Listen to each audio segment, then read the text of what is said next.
Hello there.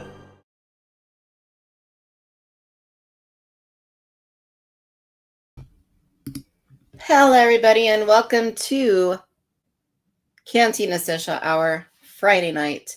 How is it going, you guys? It is great to be here on our original Friday night, which is the best night, I think, for doing this show. Even though we've been having to do it on Thursdays, I think Friday is still the best night to do Cantina Social Hour. So thank you guys so much for being here with us tonight. It is great to see everybody that's flowing into the chat. And I'm ready to have a good time. It's Friday night. I'm a little under the weather, but on the upside of it. So it is great to be here. This is the best way to end my work week. So thank you guys so much for taking the time to hang out and make Cantina Social Hour what it is. We appreciate you guys so much. So a few things to talk about tonight. We are going to touch on some brand new Disney Store Life Day drops just announced a couple hours ago. We're going to check in on the HasLab Tron campaign and see how that's shaping up. Is it going well? Is it not going well? We're going to talk about the latest Hot Toys updates. And then our main focus tonight is going to be curating a collection. When do you know that your collection has grown too big? When do you know it's time to rein it in a little bit? And how do you refocus what it is that you set out to achieve, no matter what your collecting goals were when you began? This is a real problem for a lot of us. It's a real problem. I can tell you from personal experience. So, and then we're going to end, of course, with new acquisitions, brand new things that we've added to our collections. And then I have two fantastic returning champions tonight here in the Cantina. We got the 1/6 scale man himself, Lael. He'll be with us here in just a moment.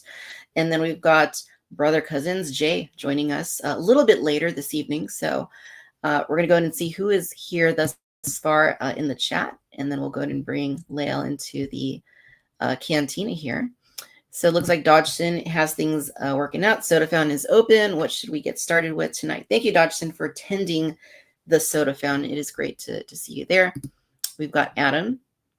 It's the Cantina. It's social, some hour or another. We are back. Thank you so much, Adam, for being our moderator and for making sure that no unscrupulous individuals enter into the premises. We appreciate what you're doing over there. Let's see who else is with us so far. We got Charlie the Unicorn. What is up, Charlie? It is good to see you as always. Thank you for hanging out. Let's see. Dodged and double checking the pumps. Awesome. Oh, thank you, Adam. Entrance is secure. We appreciate that. We got Pico B1 with us. Hello there. Pass a spicy Kool-Aid, please. Spicy Kool-Aid. I like it. We got Britt, our bookkeeper. The Cantina bookkeeper is with us this evening. Hey, Britt. Thank you for being with us tonight. We got Allison with us. How's it going, Allison? Always good to see you. Nicholas is with us. What's up, Nicholas? We got Clone Troop 211. How's it going? Good evening to you. Who else? Let's see. We got Mary with us, our secret intelligence officer who is gathering us toy intelligence behind the scenes and then passing it along here in the Cantina. She barters in toy information, and that's what we love. Off to a good start. Thank you guys for being here. All right, well, we're going to go ahead and get things started. Hopefully we are not visited by the virtual ghost, and everything runs smoothly. Looks like all pumps are online. Looks like we are in business. We are good. All right, well, let's go ahead and bring in our guest this evening. Here we go. I got a really good feeling about this. The 1/6 scale man, Lael, welcome to Cantina Social Hour. Hey, good to be back. So glad to be back. How's everybody going? Good to see you again, as always. Great to be here. What a way to round out a Friday evening. So I'm excited. Yeah, definitely. And you just got done with your show a few minutes ago. Yes, we just got done with Figure Flex Friday. I was there with the troublemaker Charlie the Unicorn, who's actually a guest here, who's actually in the chat. He's always a troublemaker, giving me a hard time, but that's my guy. I love him to death, man. So glad to see him. Adam's here as well. Glad to see him again. And Mary Sullivan's out there. Everybody who's actually been supporting for the longest time, I definitely appreciate it, man. This is it's a good place to be in. It's a good time to be a collector and a good time to be in the community. So yeah, yeah, Definitely, definitely. Yeah, it's definitely a solid space, and yeah, we yeah, yeah, appreciate everyone that's yeah, joined us. yeah. Um, cool. Well, how was your Halloween? Let's start off with that. How do you celebrate Halloween? Did you do anything for Yeah, Halloween? man, I love Halloween. Here's the thing, though. I had to work, so of course, the kids went out, and I think they see. We call it. I call that them doing the dirty work because they went out, with Mm, Toya. They got candy and all that. So what they do is they're not. The crazy part is like these kids had bags of candy, like bags. I mean, but they poured it all out and they got rid of everything that was good and gave it to us, like Twizzlers and everything else. They gave us all of that, and they just kept things that I'm like, you barely have anything, but that's what they wanted. So they did the dirty work. So we were going to pass out candy. I was going to pass out candy, but I just had to work, and then Toya took the kids out. But you know how it is. Halloween, I love Halloween. We celebrate pretty much the entire week of, just doing like festivities, whether it's like watching different movies on different nights, rounding it out with, we always round it out with like one of our favorites. Like I rounded out my Friday night with The Fog. The Fog was like my crescendo because I love The Fog. John Carpenter's The Fog is like one of my favorite films of all time, my favorite horror films of all time. hmm Uh, but yeah, I loved it, man. I had such a great time, and Halloween comes around. It's always the best time of the year, though. So yeah, definitely. Yeah, that's awesome, and that's cool. You celebrated the whole week because I tried to do the yeah, same thing. yeah, Um, yeah. yeah, I did you have any costumes? Did you dress up at all or anything? No dressing up because I just didn't get. We like Toya was like we got invited to a few things, but the weekend and with her working because she's always back and forth. Like she's, working for HSN. So right now she's down in Westchester. So she'll be back late. But we really didn't do too much um that week, but just celebrated in home. You know what I mean? That was it. You know what I mean? Is watched and took the kids out trick or treating, and that was it. But I told myself I was like I wanted to dress up this year. I wanted to actually go to a Halloween costume party. I just didn't get a chance, so maybe next week. Nice. Right on. Yeah, there's always next time. It's the great thing about Halloween. And Yeah, we got our pal Press X to continue with yeah. I'm us. dressing up as Press X next year.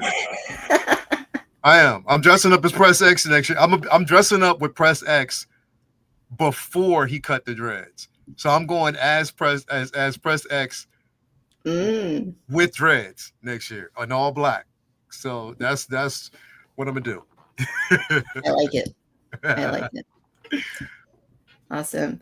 Yeah, I had a great time too. We gave out candy and we had probably about, before COVID, we used to get like around 300 kids. We would run out of candy sometimes. Yeah. This year, I would say it's been maybe like 100 or so, Mhm. Uh-huh. but it was still a lot of fun. I actually had 4 costumes this year, Oh, for which like real? never happens. Most years it's actually 0 costumes, but I had 4 costumes this year. Did you dress up in all Um, of them? yeah, yeah. Okay. Well, Okay. it wasn't all in one night though. I should It's like say. spread out like throughout the week.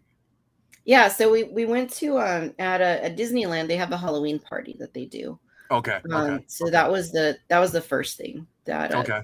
that we did, and Okay. they have I like doing like Disney theme like for that because it's you're in the zone, right? So like I did this little ensemble here of the Haunted Mansion Bride in the Attic. Nice. Yeah, and that was a Nice. so Okay. I just put that together, and then at night, this is what it looked like. So it was pretty fun. Nice. Nice.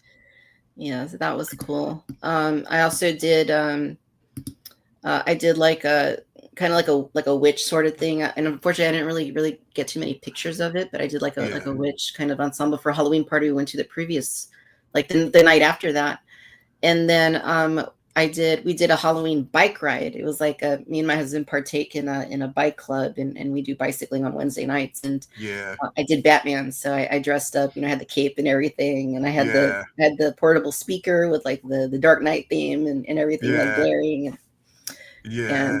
it was just a blast. And then Halloween, actual like proper Halloween night, I'll pull it up. I did a Wednesday costume, so um I did this right here. Hell yeah. Nice. So it was just me being silly, giving out candy. Nice.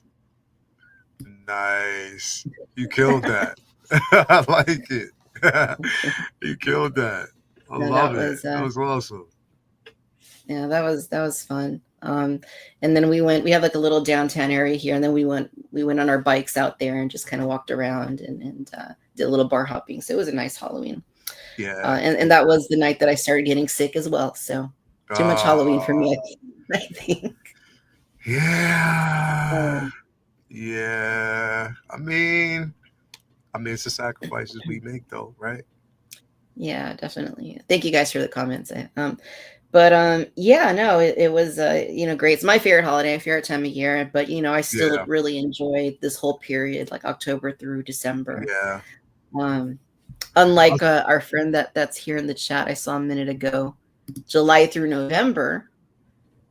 I'm more October through December, I guess I would say. Yeah. Yeah. I mean, listen, my birthday was October 25th, so I'm an October head. I'm pretty much like just all in on the fall weather. So like the fall season for me, boom, boom, boom. That's just me. You know what I mean? We got Halloween, Thanksgiving, Christmas. I'm set. I'm set for the year. I mean, people don't Awesome. like it though because like the 31st, like the day after Halloween, Hmm. the Christmas tree goes up. Oh well, It's a tradition. It's what we do every year. It's nice. like, yo, you forget about Thanksgiving. No, I'm not. I'm just getting an early start. You know what I mean? I'm not. You know what I mean? I'll put the tree up. So we have to. Everything's is coherent. It's cohesive. It just works together. Why not? Right on. Yeah. I need a buffer. I need like a transition period, like between one to the other. Like I'm still probably mostly like in Halloween mode, to be honest, but I feel Uh-huh. like I kind of carry that all year in a way. So, Hmm. um, but yeah, I'm still very much there. So it'll take a little bit, but you know, Yeah. I'll ease into you know, the Christmas and all that, but might Yeah. take a couple more weeks. Might take a while. Um, yeah, but yeah. Anyway, so again, thank you guys for joining us tonight for Cantina Social Hour. We're going to bring up our first point of the evening, and that is Disney Store Life Day announcements that were just announced a few hours ago. Okay. Life Day is coming up in what, like a couple weeks? Hmm. Hmm. So uh, this is a big thing, isn't it, Lael? Because before, like for the last since from like 1977 to 19 or even like 2020, like Life Day wasn't really a thing. No, it Like wasn't. the holiday special was out there on YouTube. You could look it up. But it's Yeah. like after all these years, they're kind of like embracing it a little bit more, and like they make more of Yeah. a big deal about Life Day, and they make merchandise for it. Yeah. They. I think because I think it started making its more so resurgence. I would actually say like, well, it became a bit more like relevant, really relevant. I would even say like even before like around 2015, before we actually got like the Force Awakens, and because everything was like centered around the holiday season, that's when it kind of got really, really, really out there. The way the way it should have been for a while. So, I mean, people, and if you ask X, like, because we got this thing, like, they made me watch, because we do on Uncivilized Scoundrels. They made me review both Ewok movies.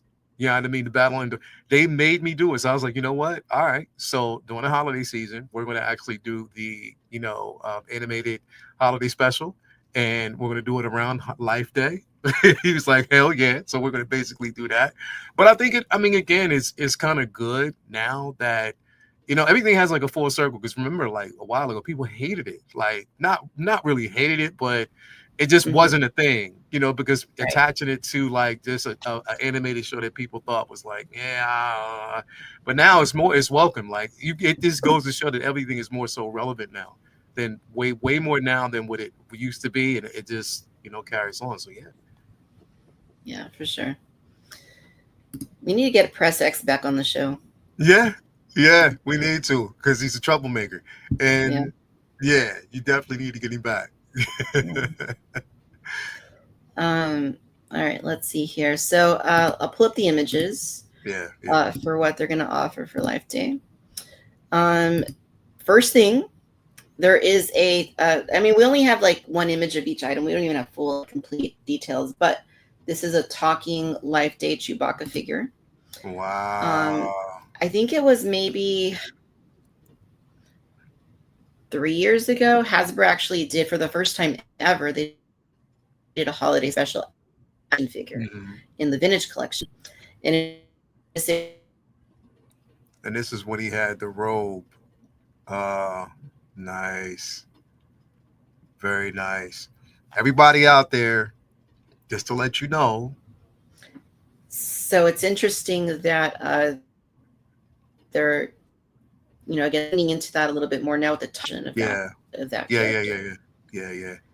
I was informing people that you were having slight technical difficulties, just a little bit, so they're prepared because it kind of froze up a little bit. But just to let everybody Yes. know. Yeah, but no, because yeah, it's kind of good. Like, and then they're drawing inspiration off of um remember around that time when they didn't have the full costume for Chewie, and they had to put the robe on him at that one point. So yeah, nah, this is dope. This is dope. I'm glad that they're doing it. Like, why not? Yeah, it's neat. Um, yeah, I would say though, like, I mean, he's talking, but he's Hmm. busy.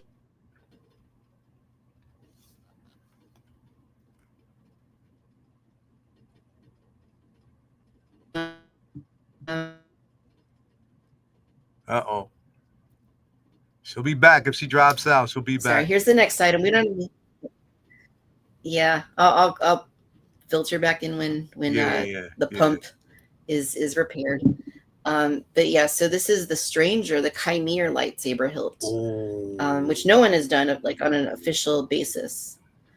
Um, there's they did the Master Soul lightsaber earlier this year, yeah, yeah. Chimere lightsaber. Like, I wonder if it's going to separate. If we're going to get the separation, like if it's the two and one, like it was, that would be incredible. And if they do the two and one, that probably means that we'll get like we have the hilt, and they'll probably have like the saber effect for it. So that's decent. Anybody that's in the Disney era, were like, why not? Like, I would love to get this. X, Christmas is coming up, bro. Can you get me this? X, if you're out there, bro, I would love to have this, man. Love to have it. We got my man Dodson 93 says Pump 2 has sprung a leak. Come on, man, get on that. As always, she'll be back. She's actually coming back in here just a second. So I was actually going to ask you to get me this. All right, now, Britain Toyland. Oh, need. Yes, it definitely is a need. Especially now. Which I'm surprised like it took them this long to do it. But what better way to do it? I mean, listen, I I thought the character was, look, say what you will about, Acolyte. The Stranger was such an interesting character, and that hilt was so interesting and unique. I would love to have it. Love to have it. I need to take a closer look at the saber. Yeah, yeah, yeah, yeah, definitely. He said, "Hey, I found my wrench. All right, Dawson, let's make it work. Come on, man, bring it back." We wait for it. Should be back probably in just a few moments. Uh, but nah, that Life's Day saber is incredible. Especially everything that they're actually releasing at the Disney store for Life's Day. anybody's there. Now, I just wonder if it's going to be a pain to get because around Life Day, we already know like there's a constant struggle for it. So I don't know. We'll see. We'll see. Like this is going to be a crowd of people in line, probably waiting to get it. So we'll see how it's going to work. Let me see if I can bring it up here while she is away here. Let me see here. Let me see. I'm gonna try to bring it up here for you guys here while she's away, since she kind of gave me the keys to the kingdom.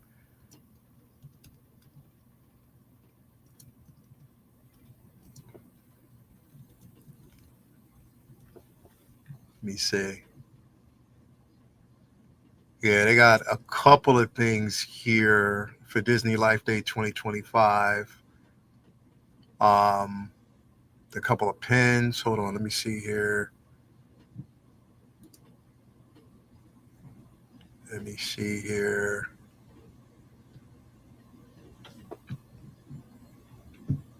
See if I can find it.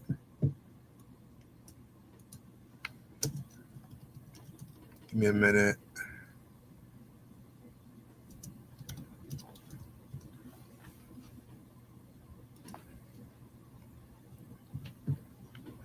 Hold on. I think I got it. I'm just in the Disney store now, so I'm gonna try to pull it up while she's trying to get back in here.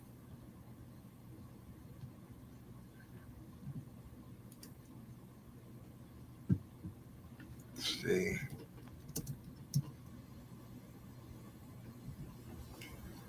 We'll see. Let me see.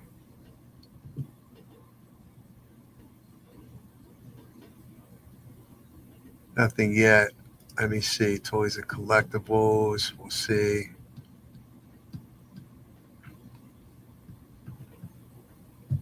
Trying to bring it up here really quick. There she is.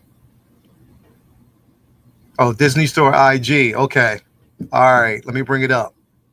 I'll go there. Thank you, sir, very much for that. Let me see.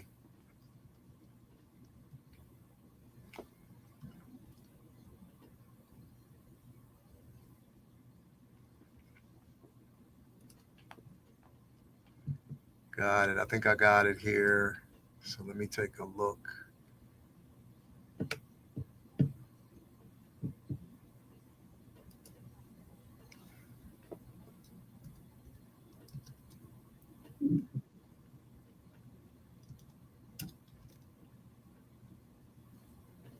I think I can bring it up here. Oh, here it is. I think I got it now. What? There you go. I think I found it. So I'm gonna bring it up here on IG now. While we're here. Okay. So we do got some of these images here. So that we just now saw the Chewbacca. All right. And here's the Stranger lightsaber. So that's what I was asking. Was do you think we're gonna get the hilt, um, the separation of the hilt, and then have the force effect sabers for both, like the short and the long? What do you think?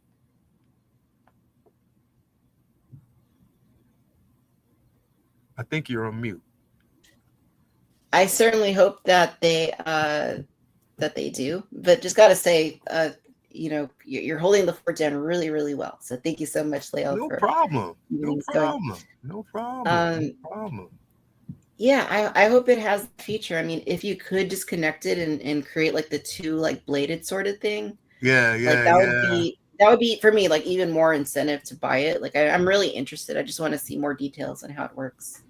Yeah, like I think it would make most. I mean, again, like I said, I mean, I was sort of saying, like, say what you will about the show, and I know people had like there, but the Stranger is like one of the most popular characters, and Manny DeCinco wants to come back and play that character again in some capacity, and I would love to see it. And I'm surprised that this is that we're getting this saber now, like this late in the game. But I mean, Life Day, why not? But I was also saying, like, do you know how packed it's going to be to get this? Like, Do you think it'll sell Yeah. out, or do you think it's going to be hard to get? I mean, it's a good question.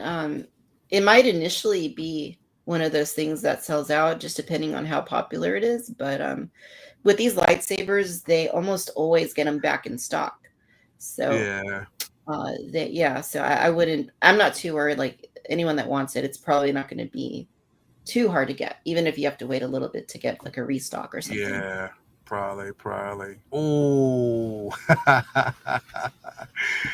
okay. Loaf Cat plushie. So for a lot of Loaf Cat fans, now, uh, Victoria, are you going to get a Loaf Cat? Well, You know you are.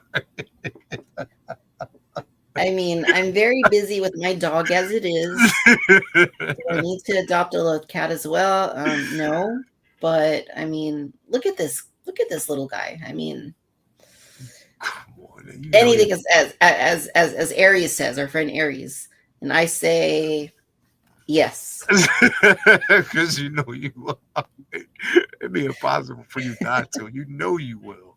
You know, and it has the sound effects as well. So you get the purring. Yeah, I yeah, for mean, sure. It's cute. yeah.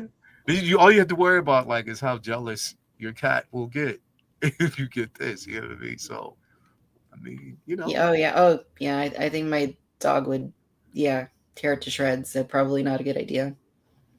Oh, the Balin skull lightsaber hilt. Mm-hmm. Mm-hmm. Are you kidding me? This is gonna be hot. This is gonna be hot. This right now. This yeah. Especially with the late great Ray Stevens. Yeah. Yeah yeah. This is gonna go quick. This is gonna go quick. Yeah yeah. It's gonna be a madhouse that day, Chris. I mean Victoria. It is. Right. It's gonna It's be a madhouse. Yeah, they've never made an orange lightsaber like the Disney branded lightsabers. They've never made an orange lightsaber, so it'll be really interesting to see how that looks. Mm-hmm. Um, but yeah, Mm-hmm. I'm expecting like they've gotten really good in over the last like year or so. Originally, these lightsabers used to be kind of big and kind of bulky, but over the past year, they've kind of made it to where they're almost like the size of like the prop replicas, which is pretty cool. So Mm-hmm. I anticipate it's going to be like a nice size, which I think his if you look at the prop, I think actually was kind of big. It wasn't like a small lightsaber. Yeah, yeah, Um, but yeah, it'll be yeah, interesting to see how it yeah. looks. I would love to get both Balin and Shen's lightsaber hilt Mm, and have them both together. Like that I definitely agree. be a good companion piece to have them both. I mean, just put both of them on Press X's credit card. That would work even better. You know what I mean? But no, it's good. Like it's gonna be a mad house. But I mean, I like what I'm seeing so far. Yeah. Of what they're doing. Like I mean, with the load cat, the lightsaber hilt for the stranger. Um, Hmm. yeah, yeah, I'm definitely liking what we're seeing so far with it. Now this right here, yeah, Yeah, it's fun. yeah. That is fun. Yeah, that would be good. That would definitely be good to see. So, I mean, Life Day for all, like we'll see it. And the thing is, did we have that big of a draw last year for Life Day? There were several items. I don't know if it was quite to this extent, but there were several things that they had. They had like the Life Day orb, like the one Chewbacca has there in his hand. They had Yeah, that, yeah, but yeah. like a little like orb that like lit up and stuff. Hmm, hmm, And they had a few other like little decorations. I think there were maybe some holiday ornaments and a couple other hmm. things. Um, but yeah, it's cool that they at least celebrate because I know in the parks, I've never been like to the parks, the Disney parks on Life Day, but I know they like on that day they have T-shirts and stuff as well. So Oh, okay, okay. I don't know, man. Um, but it's definitely going to be a madhouse that day. But it's good to see it. What X say? Oh, that APR will get you. That's pretty much going to be my look the rest of the fall when I'm at home, replica or with a glass of wine. Nice, Yeah, definitely, nice. man.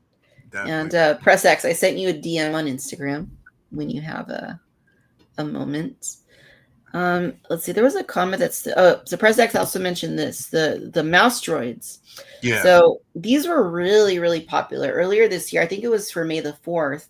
Uh-huh. They put out these like life size like mouse Monsters. droids, Oh, and they're really? radio control, and they're like they go around the house and they make the sounds and all that, but they're like actual Oh, like film scale. okay. Um, and they sold out. They came and went really quick. They were online. They were in the parks. Luckily, I was able to nab one, so I do have one. It is in storage. I've never opened it. For real. Um, but it's just one of those things. Like one of these days when there's a spot for it, I definitely want to get it out. But I do Not. also hope they bring those back. It's not remote operated. It's just like a replica piece. I think it does have a remote. I Oh, believe. okay. Okay. Yeah, I believe it does have a remote. Okay. I should know this, but I haven't actually opened it, so I'm not 100% sure. But it's a pretty cool from what I've seen online, like of them like going around people's houses and stuff. It's pretty cool. Oh, okay. Okay. I'm surprised they didn't you know what I mean? I didn't know anything about it, but and I'm surprised X didn't get one himself. So, you Yeah, know. Okay, okay. Well, I'm gonna that's let you take over. Let me okay. get out of here real quick. There you go. Sweet. Well, let's go ahead and look at the Tron HasLab. This is something we've been checking in on every single week just to see if there's any progress because the HasLab thing, they've tried it with different properties, and they Oh, almost always fund, right? It's HasLab more often than not is pretty successful. The Marvel ones are almost always successful, I believe. If not, they've always been successful. But the Star Wars ones as well with the Vintage Collection, the Black Series mhm. Rancor did not fund. And then they tried the Cookie Monster very early on, like a prop replica of Cookie Monster for And that whatever didn't reason. fun. Did not fund. So now they're trying Tron, which is Mhm. a brand new like foray into action figures for Hasbro. They are doing a 6-inch line that is available everywhere. It's not a HasLab, Okay. but for 3 3/4, that classic, Mhm. small action figure scale, they're introducing it to their product brand as a HasLab. And it's actually pretty neat, like the contents of it. Like they're super articulated, highly detailed figures. They come Mhm. with the grid. They come with two light cycles, and like when you get into like the images of them, I mean, they're it's just really well executed. Like the Plus, products it's are, yeah, I they're would really really love to nice. get this for real. I Yeah, remember. Do you remember the first replicas, the first Tron figures that we got? They were. It was almost like they were see through years ago. Back, and I think when Hasbro did them, or was it Hasbro that did them? I'm talking about back in the '80s. They were like transparent with the yeah. light cycle. So yeah, with Flynn, Yori. Hmm. Oh yeah, I would definitely want these for real. This is nostalgia. Yeah, you also get these two, Wow, you get Sark, you get program. Okay. and you get the grid. So the grid is like the display base. Hmm. And then you get the two light cycles, which you can put the figures inside. So they're really nice. Like they did a really That's good job with the incredible. it is. It really is. Um Wow. and you even get the figures on like classic like Star Wars vintage style Hmm. packaging. So you Hmm. get like the classic Yeah, sort of yeah. racetrack thing. Um really nice product. Hmm. Um, but the main gripe people tend to have with this is that they're a little pricey. Like this HasLab is priced at $259.99, which of course is it's a little steep. But that's in line with what HasLab aims to do. It's a smaller production run, so they have to pay Hmm. for it by setting the price at a certain level Yeah. and then And with the aiming light for cycles, yeah. I mean, it's a set, so it's yeah. it's gonna. Uh-oh. Who do we got? Who do we got? Uh-oh. Uh-oh. Uh-oh. Uh-oh. What's Uh-oh. going on here? Adam, you're supposed to be checking the door. Sis, we got a glitch in the matrix. Uh-oh. What do we have here? Hello there. Hello there. Because it's Friday nice and the feeling's right. Welcome, Yes. Press X. Thank you. Thank you for having me. Yes, desperately seeking a mouse droid, but I did get my hands on the new Home Depot R2D2. And it makes me all sorts of happy. So, You and Jay did. Jay found one too last Whew. week. Whew. I'm so jealous. I've been like trying really hard to get that, but that's awesome. Well, I'll make you a deal. Just you know, if the price is right. If the price is right. No, that thing is incredible. For $300, it is absolutely. And people have been weathering it. People are creating whole groups on Facebook, showing how to like detail it and weather it and mod it. I'm just like, this is incredible. That's awesome. And it's wild. It's wild seeing a collectible like that in that scale. Yeah. You know, the bigger it gets, the better it is. Wait. Yes, I stand by that. Yes. Accurate. Yes. Collectibles. I'm sorry. Yes.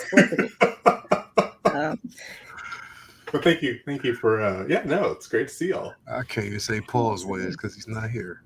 He's not here. You know the rules. You know the rules. Nah, man. I would definitely want to get my hands on that Tron though, for real. I'm just thinking about it as if they find it, if it's funded, I would definitely want to do it for real. It is really neat. So the issue is that this was a 45-day campaign. There's only 17 days left. And so far, out of 10,000 necessary backers, there are only 1,125 at this point. Oh damn! And it's 17 days left. Yeah, so it's not looking very positive. Yeah.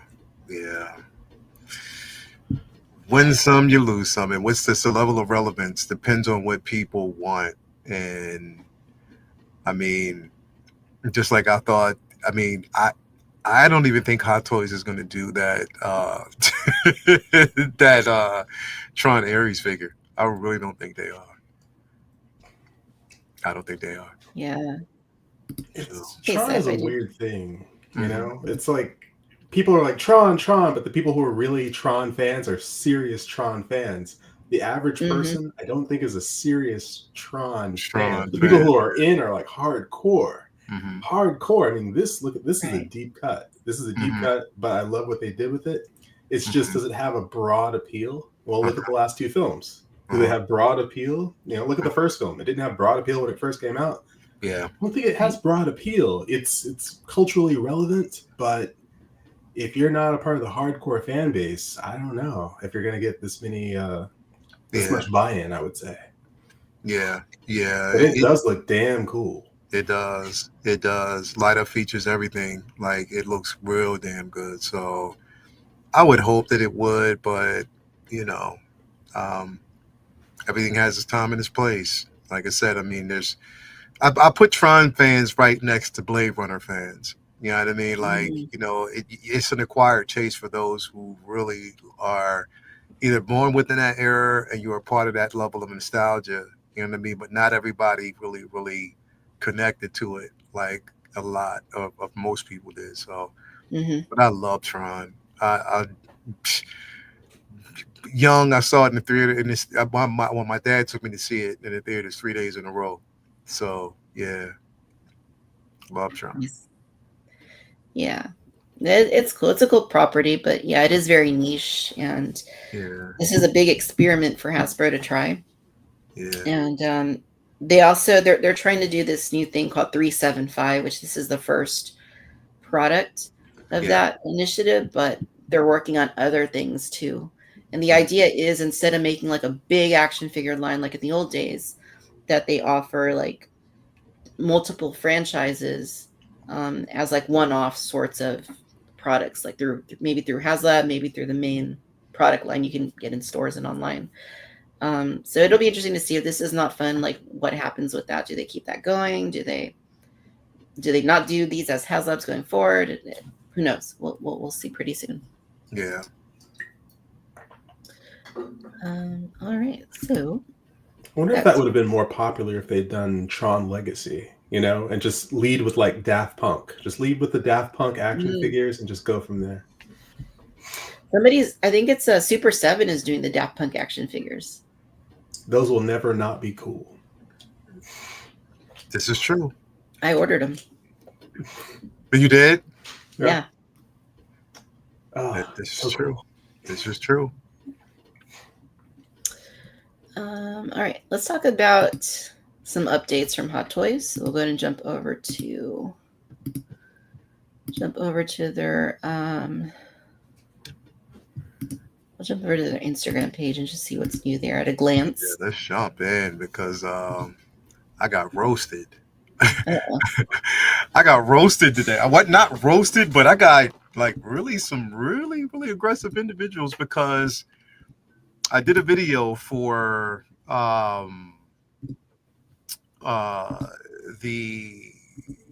You didn't do a ballerina video, did you? Yeah. I did a video for Eve McCart. People have feelings about that. Yeah. Well, the video was just simply based on the simple fact that it's an exclusive piece that didn't sell out, that's still up and still available. So my video was, the people have spoken. They're not settling. But in saying that, I was like, listen, like subjectively, it's going to be for some and not for others. I addressed the simple fact that I purchased it because of the simple fact that I'm a fan of the movie. I love the movie, but this is a prototype. And as we have seen, and I'm optimistic about it, there's a possibility that they will fix the sculpt. Like it's an attempt that they could possibly make it better. We've seen it with some figures that have gotten, really aggressive complaints. And people are, and I did say people are voting with their money. They're not going to buy something that they're not going to, you know what I mean? They're not going to buy something that really doesn't connect to them, or if it's a character that they feel as though should have more, or there should have been more time to develop. They're not going to do it. And that's what they did with this. The sculpt, I did say, needs work because it's not Ana de Armas. I mean, I can see it in certain photos. You can see her, and you should be able to see him the whole way through. But I got it because I'm optimistic about what they can actually do. And I love the film. I love the John Wick, saga itself. But I was told that it's people like you who purchase it and that it's a hypocrisy and all this other stuff. And I'm like, or it's hypocritical or whatever. I'm like, no, it's not. I said, because I specifically said I'm getting it because I enjoy it, but I can understand the fans that don't because it's not at the quality. But thank you for viewing it, even if you watched it. You know what I mean? So this is what it is. But again, I did say people are not settling. They won't. They refuse to settle for something that isn't as appealing as they would want it to be. And I think you should be that way with all figures. Like, you vote with your money. If you don't like it, and hopefully if you continue to do this, they'll stop making so many exclusive figures and remove that exclusive tag and just put it out there for everybody. So we just got to see. Mm-hmm. Yeah, makes sense. And it's interesting too, because for a while now, like, they've been posting things on Facebook, Instagram, and a lot of people are asking, like, where's Ballerina? Where's Ballerina? Like, we've seen that a lot. But here she is now, and like you're saying, like, there's not a whole lot of the sales don't look like they're correlating with that. Not at all. Not at all. It's still basic. It's still available. It's still out there. You know what I mean? And then for the amount of accessories that it comes with, that $375 price tag, you know what I mean? Like that, and on top of that, like, keep in mind, we still don't know what, this is what this, you have tax, you have these stupid tariff fees. It's going to be well over $400. You know what I mean? So, of course, people are not going to spend the money, or put that much money into something that isn't up to par.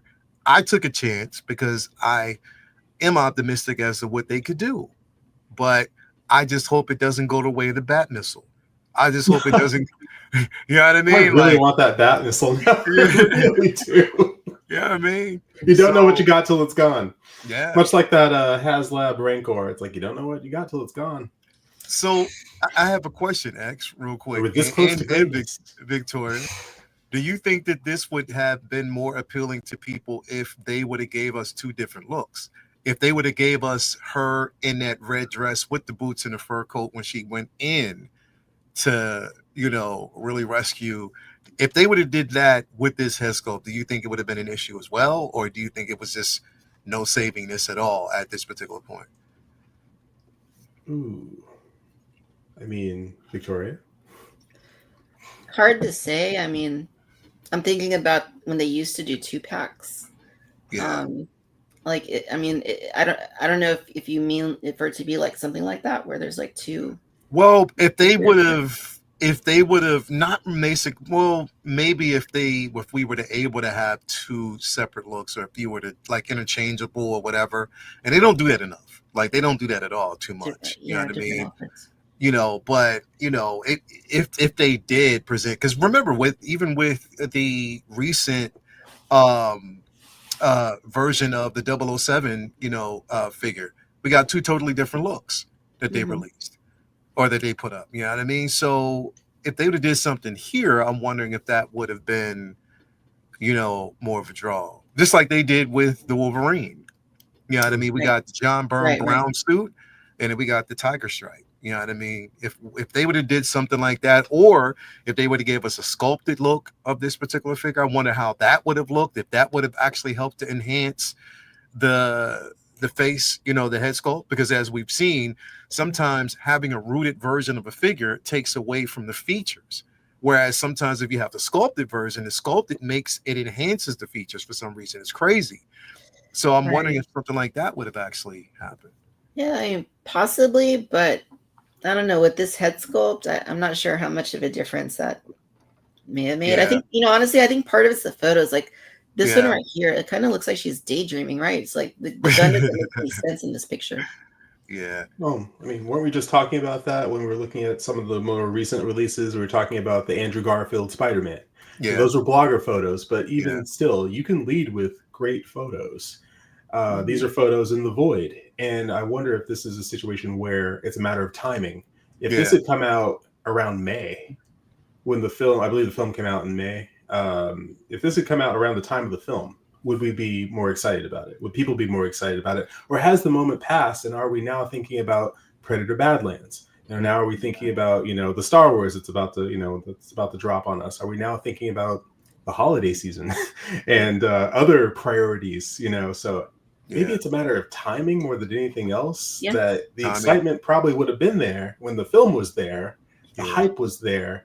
You wait 5-6 months and people have other priorities that, maybe life is life and who knows, but there are other figures that are starting to land on people's doorstep. And now you lead with this, not the strongest look, room for improvement, definitely. Kind of a beige character in terms of, the look. You're right. I think having a different look for this character would have gone a long way. It's just it is within the John Wick universe, and I think there is definitely a market for it because that's a great universe. It's just, is it too little, too late? Yeah, it could be. Yeah, it makes sense. Yeah, it's interesting, but we'll see. Hopefully they do improve it and draw more people in. I mean, but they really do need to work on the photos too, right? Because we've seen this like with the Wednesday figure, and then we saw it with some other recent ones where, once the blogger photos come out, people are like, "Oh, that actually looks really good," and then it gets the latest. That was my point. Like the blogger photos and actually enhanced the draw. It sold the figure a lot more. I think, and they need to take the same approach for even like the prototype.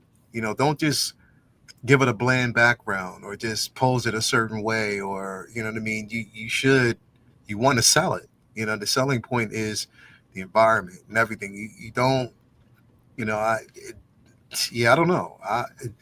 I'm just hoping. Again, I'm hoping that there are improvements. And especially for those who are fans, and people who love it. I hope that they do get what they want. I mean, again, I'm the guinea. You know what I mean? I'm the sacrificial lamb in this particular space because I did pre-order it. You know what I mean? And I'm unapologetically doing it because I just want to see if they can improve. And who knows if we'll ever see this again. So why not? Yeah. And if I have too much of a problem with it, I can always go the route of getting someone to commission a decent head sculpt for it. So we'll see. There you go. Let's see, what else do we have here? Well, there was this. Yeah, I know nothing about The Crow from an alternate reality. I love it. Nah, man, this is what's his name? Who I thought it was. Pigs or I thought Machinator? It was no. Who did I think it was? Rockstar. What's Alice his name? Cooper? Alice Cooper. Yeah. Oh, yeah, That's what I thought it was. Alice Cooper. And when I first saw it, that's who I thought it was. And I was like, no. But I was like, it looks exactly like him. Yeah, it does. Yeah. It's interesting. I don't have a lot of thoughts on this just because it's not anything I would pick up, but cool, I guess. It looks cool. It's innovative, and for fans, it's definitely a big deal. But I know very little about Death Stranding game. I've never played it, but apparently it is a decent game. But I just don't have any stock. I don't have a dog in this fight. It's weird though if you compare this to the last figure we looked at. Like this, someone had fun with. Someone had a lot of fun. And it's not just the character design. They were like, what facial expression do we give this person? And it looks like they just went all in on this figure in terms of accessories, in terms of the base. I mean, it's just an interesting looking figure on its own. Even if you haven't played the game, it's like, this is going to look amazing on the shelf. Yep. So yeah, compare this to the last figure. It's like, why aren't people buying the ballerina figure? I don't know, because this is timing. Wild. You said timing. I mean, look at this. Yeah, this you can tell that they were really excited about doing this. Yeah. They knew exactly what they were. The base is a character in its own. You know what I mean? So they knew exactly what they were doing. They knew what they were going to get from it, and that's the selling point. I wish they would have took the same amount of care and love and investment in the ballerina. Right. Let's see. Other than that, trying to see if I missed anything else. Predator Badlands. I cannot. Oh yeah, where is that? Oh, right there. That movie was so much fun. It should be illegal. That movie was so damned entertaining. I could not believe it. I really could not believe how great that movie was. From beginning to end.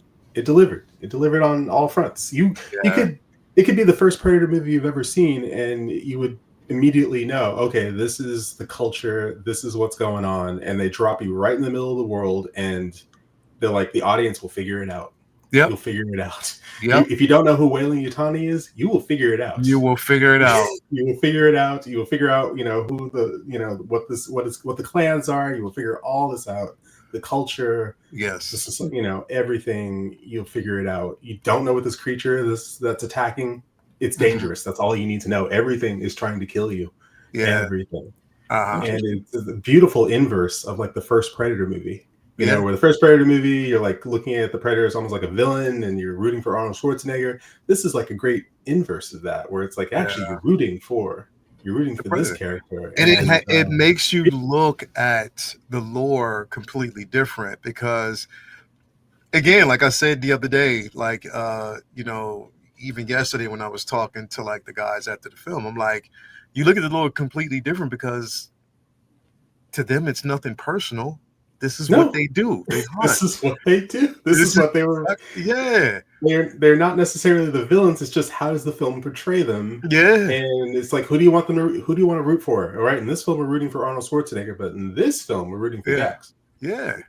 We're rooting for Deck because of what we know he's been through and everything that he's lost, everything that he stands to gain. You know, just and bro, I was saying this early today, like in terms of the Oucha and what we know about the culture and everything that we've actually seen, Deck is vicious.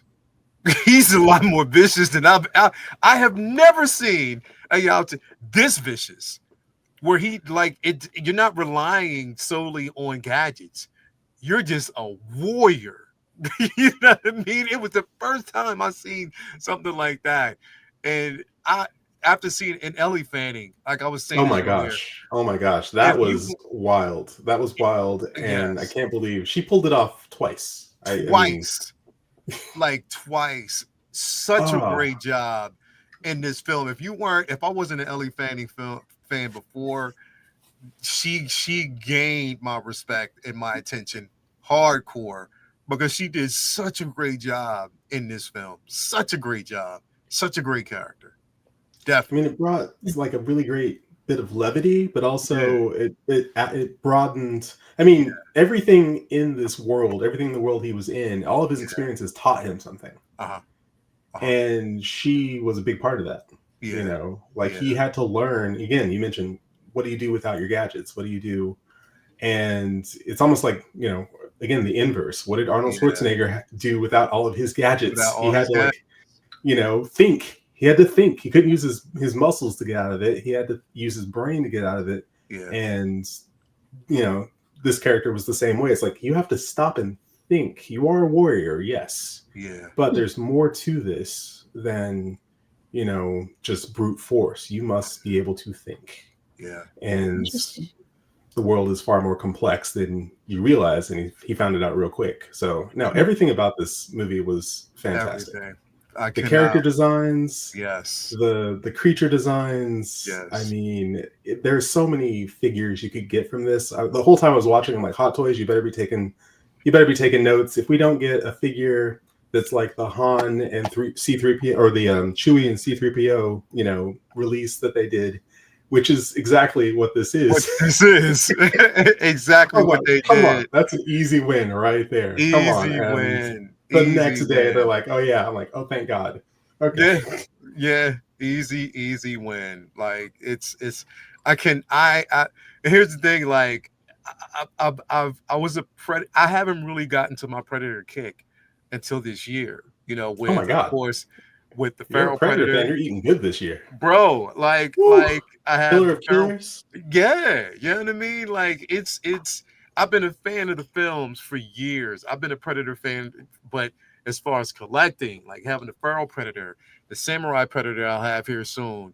This right here, oh my God, like this is a collector's dream if you're out there. If you're a Predator fan and you see this film, like it's everything. Even Black Series is doing this as well. So yeah, it's incredible. I cannot wait. I'll need to check it out. I haven't seen it yet. Oh, listen, do yourself a favor. Yeah, I'm seeing it again tomorrow, and I'm seeing it on Sunday. Yeah, it's worth it. It's definitely worth it. Nice. I will put it on the list. Yeah, it is. It's enjoyable. You will enjoy it from beginning to and it had some great humor, but well placed humor. Well placed, and it was earned. It was definitely earned. And just the camaraderie and the chemistry between both Deck and Thea was amazing. So yeah, I loved it. I love this film. And the last line of the movie is just incredible. Everything. It's just everything. It was everything. Last line was like, what? Yep. Are you for real? Are we going to finally see this? Yep. Wow. I can't wait. You got to go see it, Victoria. You have to. Okay. I definitely will. Mm-hmm. All right. Well, let's move on to our primary focus this evening. and that is curating a collection. Because as we all know full well, this sort of thing can get very much out of hand if you allow it to. It can control your life. It can dominate aspects of your psyche, and it it can take a toll. It's. I think we all get into this hobby of collecting. It doesn't matter what it is you're collecting because it's fun, right? It's fun to buy or to find if you're hunting in stores, or if you're. I mean, it doesn't matter where you're collecting, right? It's fun to find a set of something that piques your interest, right? It's fun to find something that's a little representation of that movie that you love so much. It's fun to build a world and kind of have like be the creator of this diorama you can put together, or to recreate these moments from a film or a TV show. But as you go down that path over time, the boxes stack up, the figures pile up, they end up in drawers, they end up in tubs. Sometimes you start selling things, sometimes you kind of lose sight, right? I always say, like, our collections grow. They're like, my collection is a living, breathing thing. It evolves, it changes, but it almost always grows, but my house does not grow with it. So I know, Leo, you've touched on this on your channel. How do you refocus? How do you like break out of that cycle and kind of go back to like what got you into it, and sort of navigate it a little bit more cleanly than letting it dominate your life? So that's kind of what I want to talk about is, and it doesn't matter if it's Hot Toys. It doesn't matter if it's, smaller action figures or Funko Pops or just whatever. How do you curate a collection? And I'd like to hear as well from everyone in the chat how they navigate this. But I did have to throw Jane Erso in there in your honor, Leo. So that's why she's there in the thumbnail.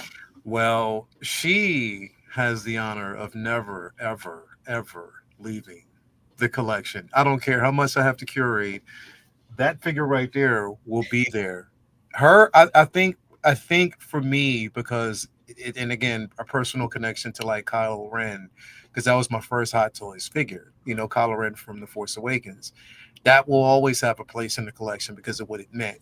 And I think for me, it's kind of like a double-edged type of situation here. We know that right now, with the current state of the economy, we have to be very selective now. I think we have to be more so collective conscious, collecting conscious when it comes to what we get, the money we spend. We're not working with disposable income anymore. Not right now, not in the current environment. So you got to kind of be careful of what you collect, and your collection has to speak to you. I give credit to pretty much my panel members, like people like X and everybody else who are centered and focused in on a certain IP. They'll let you know, like, I don't really collect Marvel. I don't collect DC. I mean, I collect certain pieces, but I'm very selective and focused on the things that I like. I'm not grabbing everything. And that's what I believe how you have to be. You don't fall victim of what, us as panel members or us as collectors, of what we tell you to get, or not to tell you what to get, or what we like, what we talk about, what we're focused on. You have to basically curate your collection based on who you are, your identity, what you collect. For me, when it comes to space, I've learned lately if I don't have a personal attachment to certain things, I'll box them up. I won't sell them, but I'll box them up to make space for other things. I don't mind doing that, especially if something that I really, really love. I'll box it up if I want it out, if I want to unbox it and put it back up eventually, or if it's, put it this way, if it stays in the box too long, I know it's time to get rid of it because I don't have that much of a connection to it.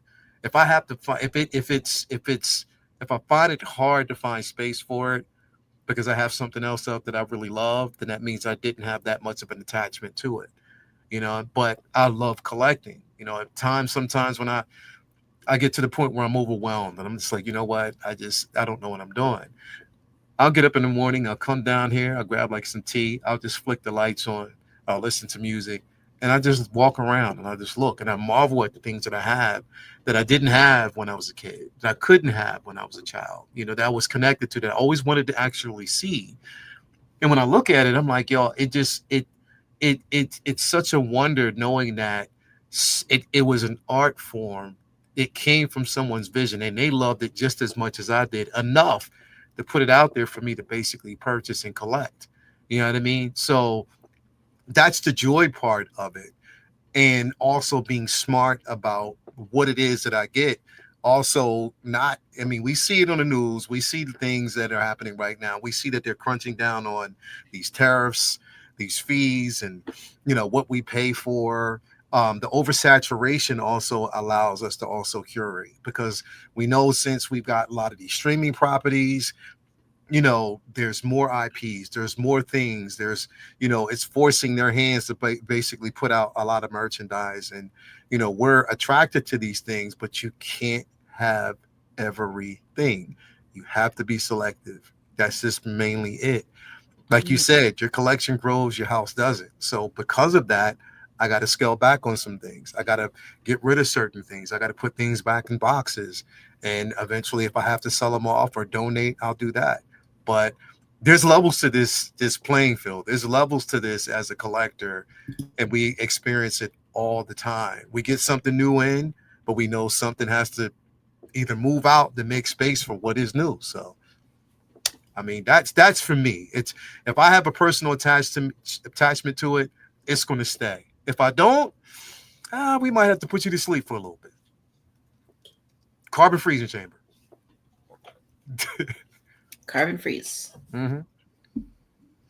Yeah, I like it.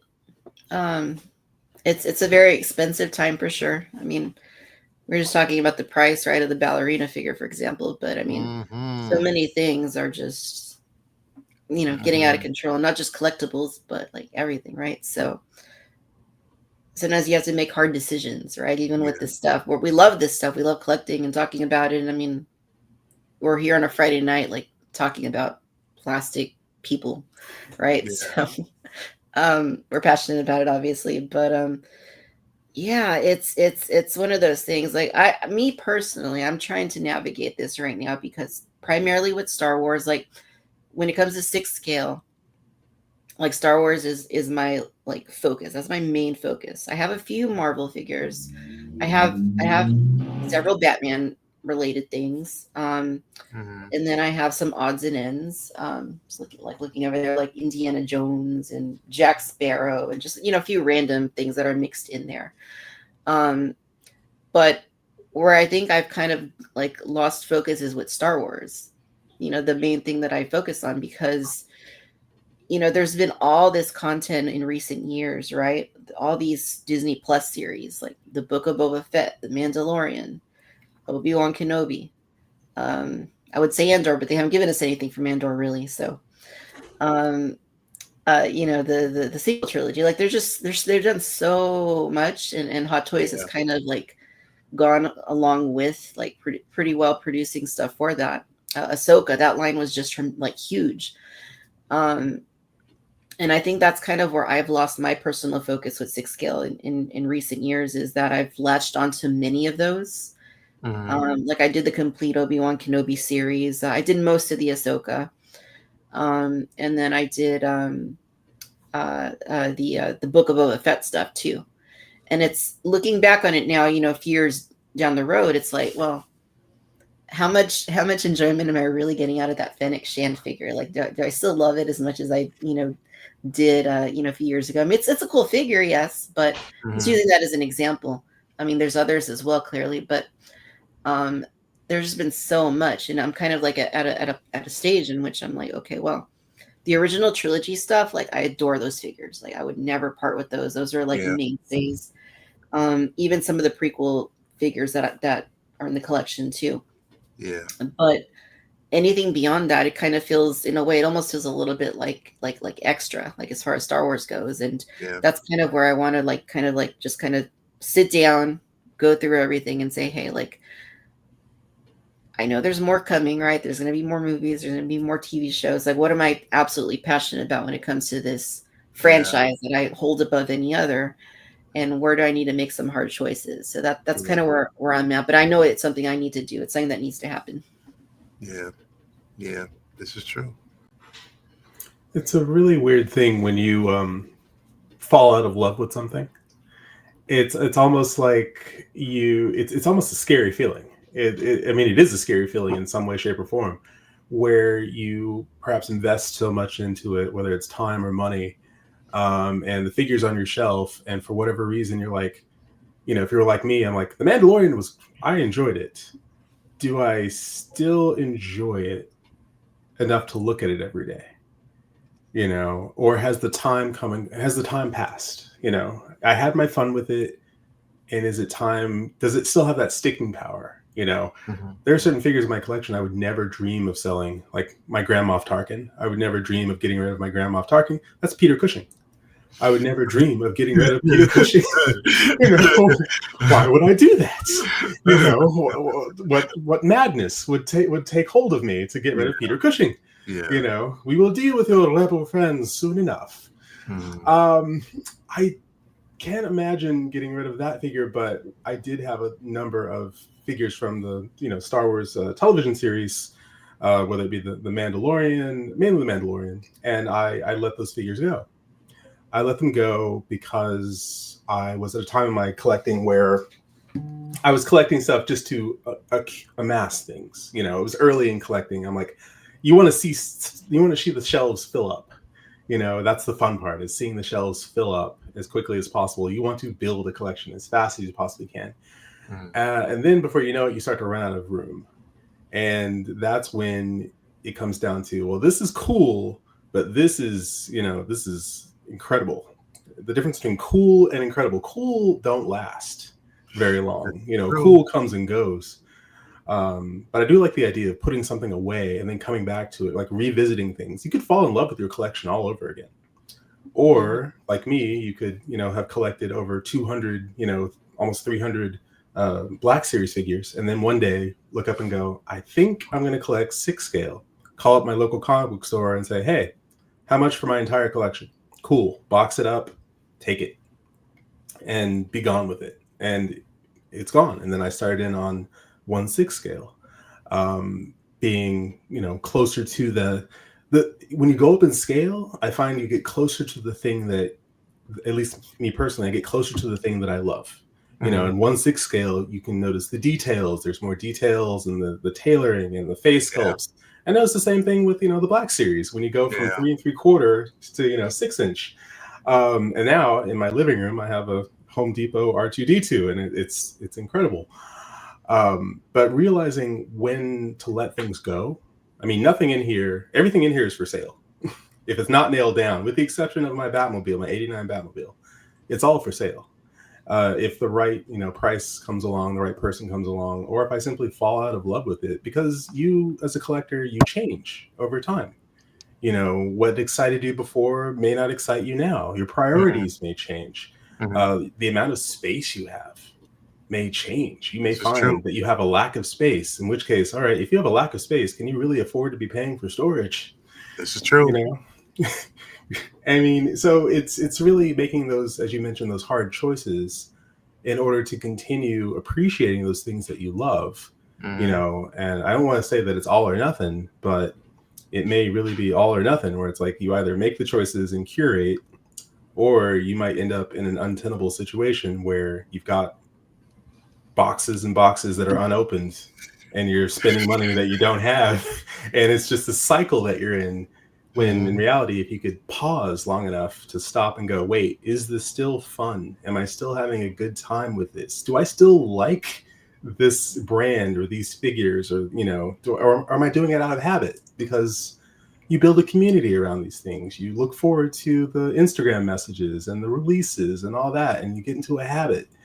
But if you stop long enough to go, do I actually still like this? And if the answer is no, that's a scary answer sometimes. You're like, oh God, but my routine, my habit, and then it comes to a stop, comes to a nice break. And then you answer some hard truths, and you may part ways with that habit. You may kick the habit, so to speak. So is it a collection or is it a habit?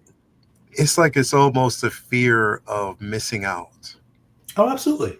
The fear of missing out on something. But then you got to ask yourself, well, I'm missing out on something that I had no interest in possibly in the first place, but it's just the conversation, it's the zeitgeist, it's the discussion of something that's tangible at the moment. The community. Because it's the community, you know what I mean? So because this person has an interest in it, obviously it must be the problem is thinking that it's an investment. Oh God. If these aren't investments, these are toys. Exactly. Not investment. So don't get me wrong. Some toys, some Matchbox cards will certainly appreciate in value. Yeah. Pokemon cards are hot right now, but they won't always be hot. Is the thing. Pokemon cards were hot, after the pandemic or during the pandemic. People were like, "Oh, Pokemon," and all of a sudden, Pokemon is hot again. Those Pokemon cards aren't going to always be worth, what they're worth. But think about it. If you drop out of collecting 1/6 scale, like let's say you stopped and sold everything you had, which I would say pause. Maybe not sell your entire collection, but just pause, not get anything new. But could you still feel like you were a part of the conversation? Could you still watch the streams and feel like you were connected if you weren't consuming? That's exactly. You're not actively collecting anymore, Yeah. You've got a collection, but you're not actively collecting. So do you feel disconnected from the conversation? Especially when people are like, "Oh, I'm definitely getting it. Oh, I'm definitely getting it." And you're just like, "No, I can't." I don't got it. Having more, getting more or having more, or buying more doesn't make you more of a collector than someone who only has maybe 3 or 4 figures. Exactly. They still collect. They still love these pieces. They still have a connection to nostalgia. Even if they only have like 7 or 8 figures, it doesn't make them any less than who you are. And I think that a lot of us have to kind of get into that mindset that these aren't necessarily necessities. It's, I'm not missing out if, I miss out on a figure that just dropped, that everyone's chasing. It becomes like a chase type of situation. Oh, no, I don't need it. I don't want it. It's definitely not something that I need. And that's how I felt about Jack Sparrow. Do I have a personal connection to that figure? No. Looks great. It looks fantastic. Good. Love the base. Love everything about it, but didn't need it. I absolutely did not need to have that figure in my collection. So I passed. It just became that. Did it speak enough to me to say that I actually need to have that figure in my collection? And I was like, no, it didn't. So I was just like, let me just separate myself from the fury of having something just be, no, I don't need it. I don't want it. I can save that excitement for something that I really, really want. Behold, Bespin Han. The glory that is Bespin Han. God damn it. Bespin Han, yeah. I think right? Like when something is absolutely something that you need. You see it announced, you're like, I need that. Yeah. Like there's no way I'm not going to not have that. Yeah. And then there's other things that are like cool to have, right? Yeah. And I think it's easy to fall into the like collecting as much as you can of the cool to have stuff that's where you can kind of lose focus a little bit. Yeah. Because I'm looking, like my Hot Toys are on the other side of the room, and like there's a lot of like need to haves in there, but then there's also a lot of cool to have, right? And it's kind of like that thing I was talking about earlier is like the Disney Star Wars stuff, right? Like the Ahsoka series, the Obi-Wan Kenobi series, like that sort of thing. Like, do I need the whole Ahsoka crew? I mean, it kind of makes sense if you have Ahsoka the White, that you need Hera and you need Sabine and Chopper. But I mean, like, do you like? But then if you're a Rebels person, you're like, oh my, you can make that connection like Rebels. It's like, okay, Hera, Sabine, Chopper. And then it That starts to make too. all the sense for me And from they that look angle. so good in the And collection like, together. That was my only thing, is that line was so deep, but they all look great. But I did make some sacrifices. I didn't get the zombie I really wanted Death those Trooper. because I love zombies. I I love wanted horror, them, and but I horror in had Star Wars. I need more of that in yeah, my life. Yes. yeah. I wanted them, but I made a sacrifice because I knew that there were other things that I needed, that I wanted. And I was like, well, if it's meant for me to have, then I'll have it, but I didn't need it for that moment. You know what I mean? If the opportunity comes around again, then maybe I will. But nah, I just didn't. You know what I mean? But everything Yeah. else, because see, Star Wars is the burden for me. It's I there's probably nothing in that in the IP that I wouldn't get, but I have to be mindful. Like I really, really Right. do. And that's the hard part. You know what I mean? I don't have that much attachment to like Marvel and DC, even though I'm a comic book collector, as I do for Star Wars. And I think what makes sense for me, and the way I quell it is, Star Wars, these actors that portray these characters made these characters. Whereas for the MCU and DC, those characters existed well long before any of those actors decided to sign on that dotted line. You know what I mean? So there's a difference there. You know what I mean? So that's why Star Wars will have that level of more of a sentimental value in that space. Whereas if anything else in the Marvel collection I can get rid of and say, okay, I'm fine. Star Wars is where Mhm. I'm at. I'm straight with it. You know what I mean? Yeah. So it's tough, but yeah, it's nowadays, in the way we see it right now. And I was talking about this even on Jay's show. I had to really scale back on pre-ordering or even looking at anything else, because my heart goes out for people who can barely right now afford to eat. And that's where I'm at. So I feel almost embarrassed and guilty for what I'm doing at the moment, when I know there's so many other people in need. So, even though I love the things that I Right. have. So, but you're right. Like, and it was good that you said that. My collection grows, my house doesn't. So something has to give. Yeah. And I'll sell stuff at a loss if it's to Yeah. Right. friends. I'll Yeah. sell I'll sell stuff at a loss to friends because I know how happy it will make And them. make They'll them. feel like the Yeah. luckiest person in the world. And guess what? I like Yeah. that. Yeah. It makes me feel good. I'm, not it's a selfish thought, but I'm like, I feel good that you got a good deal on this because I had my Yeah. fun with it. And now you're gonna love it. You're And gonna so it's love going it. to a good home. I don't, again, I've had my fun with it. I can sell it at a loss, and that just frees me up to collect something else. Uh-huh. And then this person, maybe it starts them on their collecting journey, for Right. better or for worse. Yeah. Yeah. I had a friend that messaged me today. We've had him on the show, Grumpy Tom. And he said, Victoria, I got my first hot toy. I'm like, oh, really? I'm like, oh, really? I'm like, what is it? And he said, oh, it's the Darth Sidious, the Revenge of the Sith, Love that end of the figure. movie, Love that figure. Oh, Palpatine. Yeah, that Yeah, figure yeah. And that's a that like, yep, mhm. I'm just looking taking at it his right first step into a larger world. now. yeah, definitely. And here's the other part of this. Like, it used to just be Hot Toys, right? Like they were like if you wanted any of these like highly detailed, realistic figures, like you had to, get a Hot Toy. And that was the case for a long time. But now there's other companies that are competing Yes. for our attention, right? You have InArt that's kind of like expanding pretty quickly. Jazz Inc. is doing some really awesome stuff.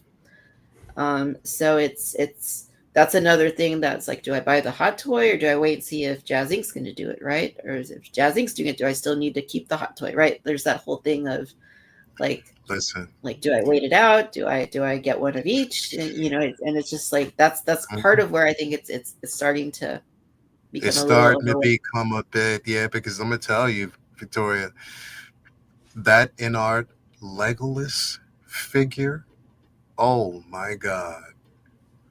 It is a work of masterful art.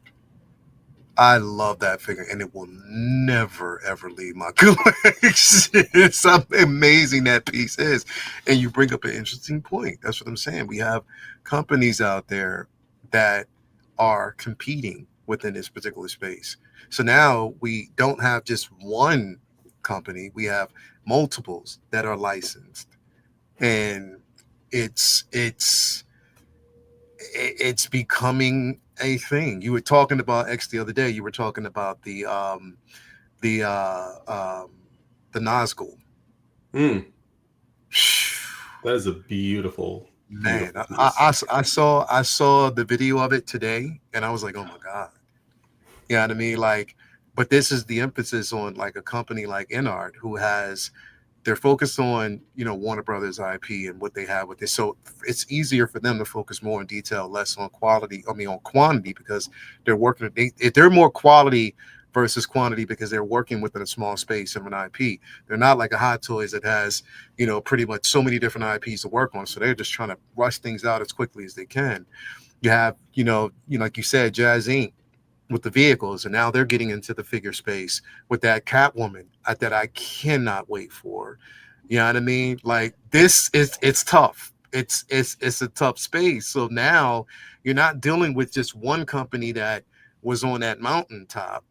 Now you have so many people that are basically competing within that same space, and I'm like, it's if you weren't thinking about curating before, now's the time.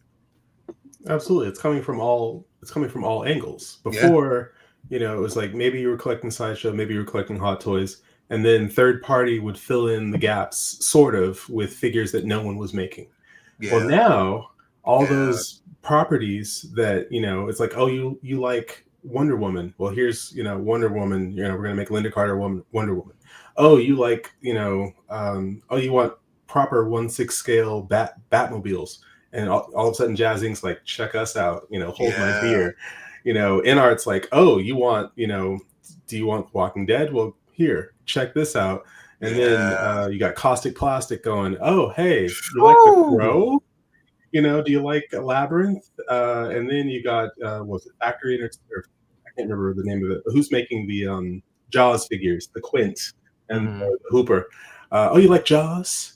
Oh, mhm. yeah. So it's everything you love. Hell, it's Home Depot saying, do you want a almost life-size R2D2 that's animatronic for $300?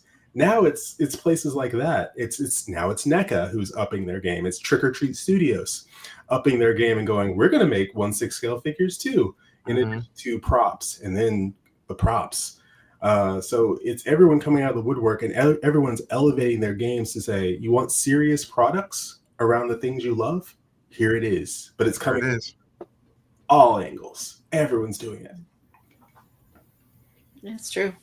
Yeah, that's the thing. It's you're and Inundated. I forgot about caustic plastic. Whew, man, you know what I mean? Like it's everybody's vying for that space in their time in the sun. You know what I mean? And collecting has definitely gotten a bit more interesting now. You know what I mean? We talk about this small pocket in the YouTube space that we actually have, but within that small pocket, companies are really buying for that space and they're looking for expansion. So they're trying to push it out there in the zeitgeist for people to kind of latch onto because they want to make money. You know what I mean? And Yeah. again, like it's advancement. Then you got Hot Toys that sees that. So then they start releasing 1.0, I mean 2.0s of the figures that they've already had just to kind of capitalize. So that's what I'm saying. Like when we're seeing this in us as collectors now, it's like, wait a minute, slow down, hold up. Because is it as exciting as it was in the very beginning when the quantity wasn't so much?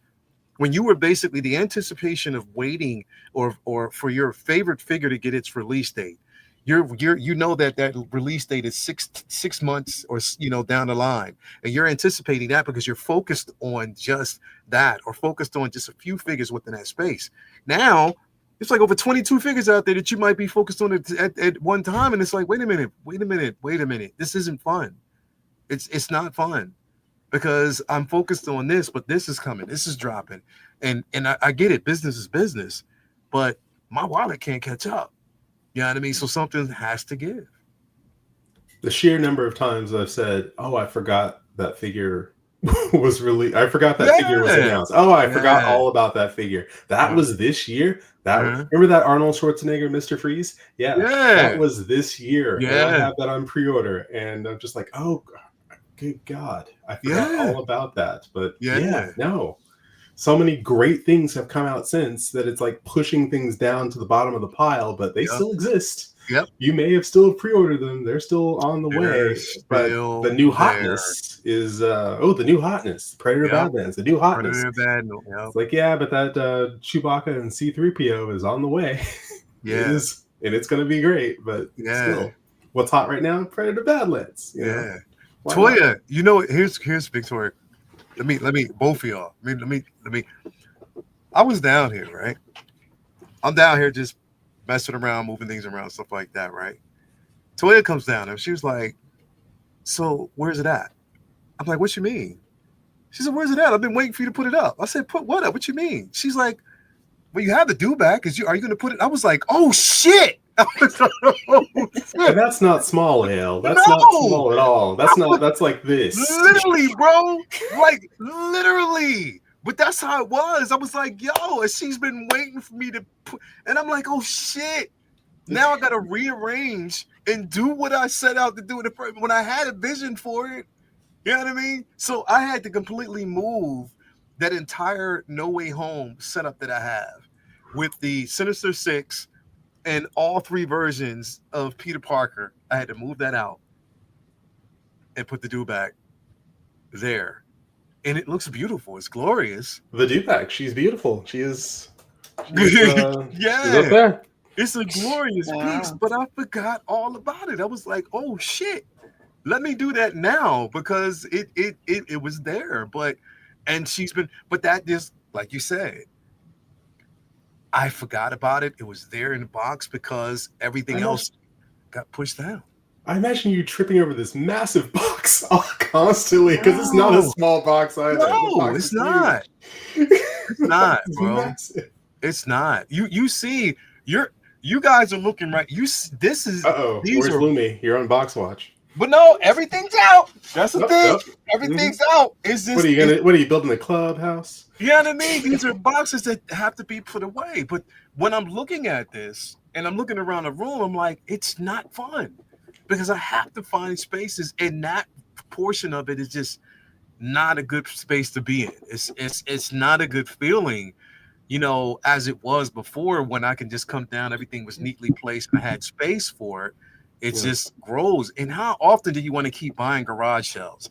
Or, well, you can't buy D12s anymore, so these are grails. Literally, they're grails.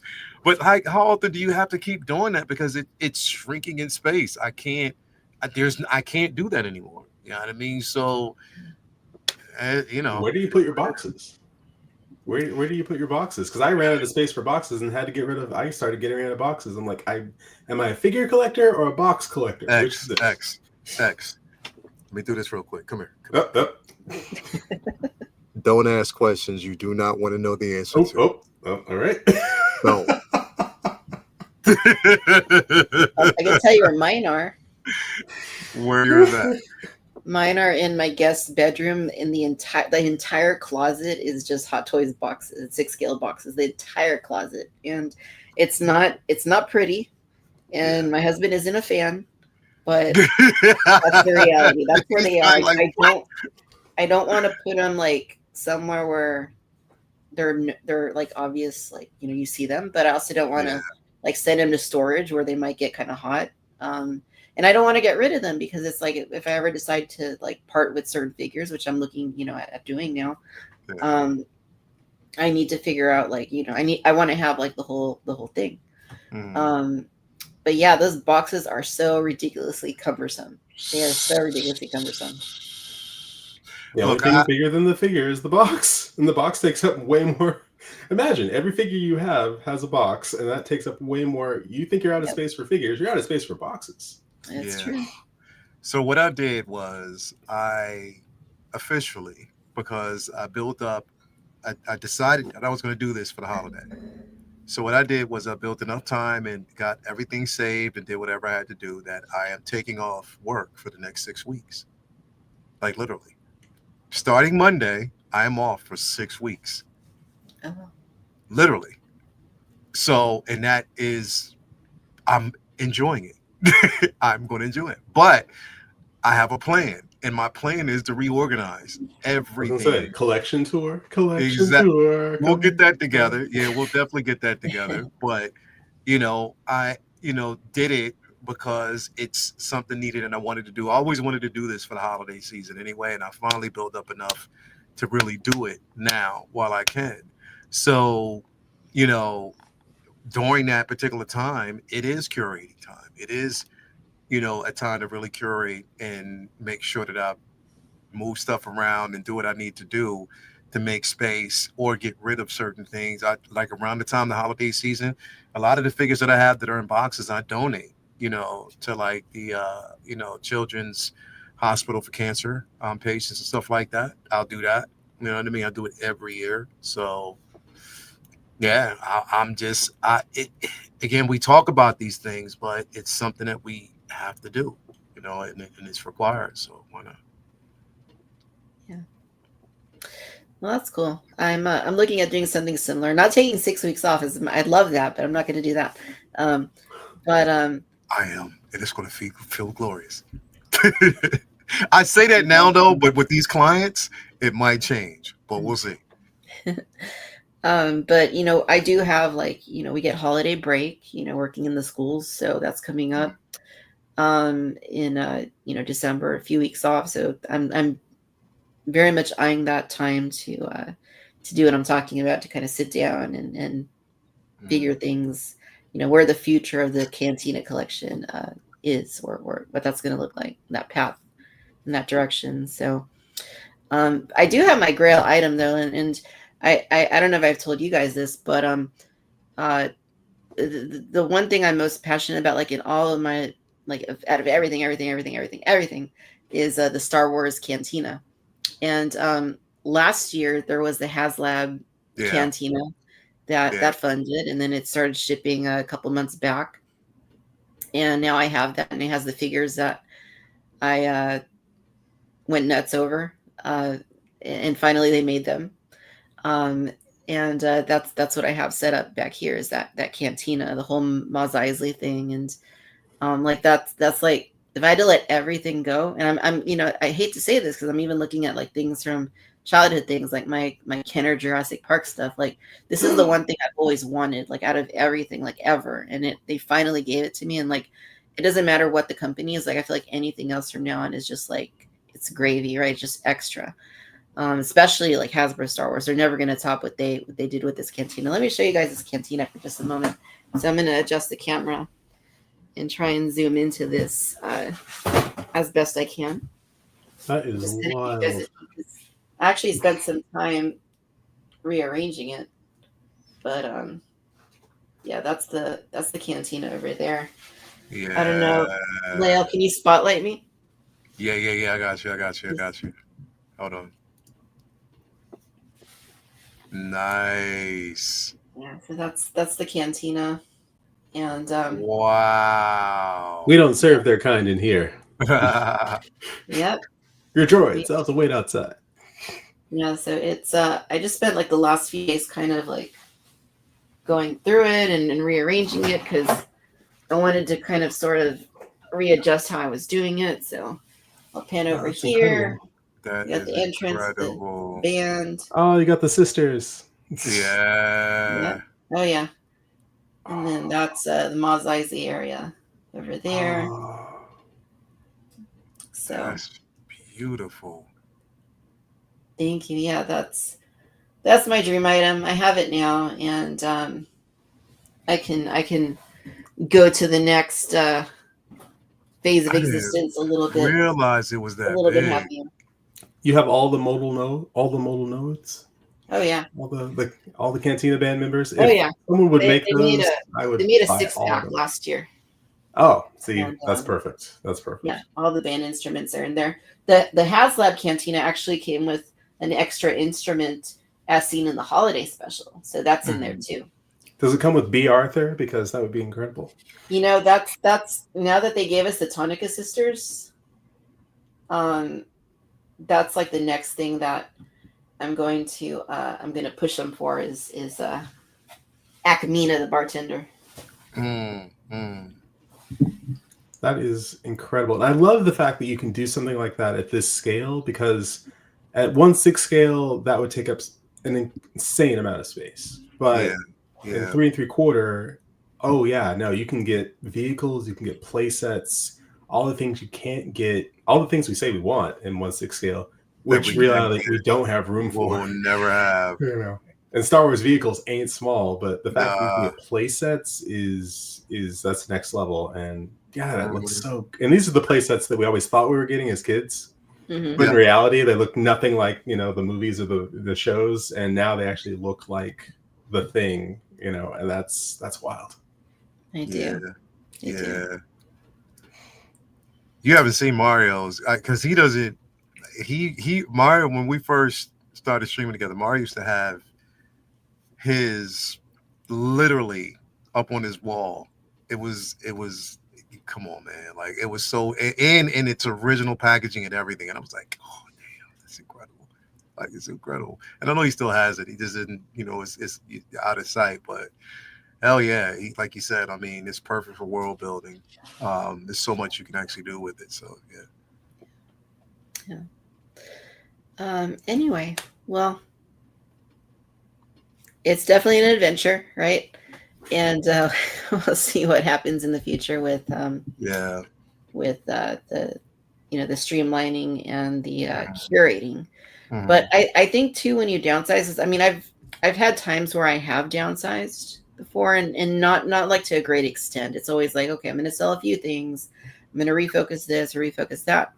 But when you are able to just highlight the most important things that you have in your collection, like that Cantina or whatever 6 scale figures, like I feel like you appreciate them more, but it also feels a little more like special, like the hard work and the effort is paid off, rather than feeling like just overwhelming. I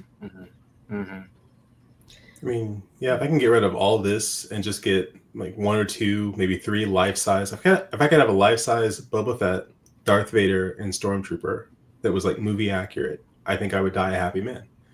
And I would get rid of all this to have that. And whatever the cost, I think it would just be, every time I looked at it, I would smile. Every time it would make me happy. And I think that would just be the peak for collecting, right? It's like, that's the biggest action figure you could possibly get, is a life-size 1-to-1 scale.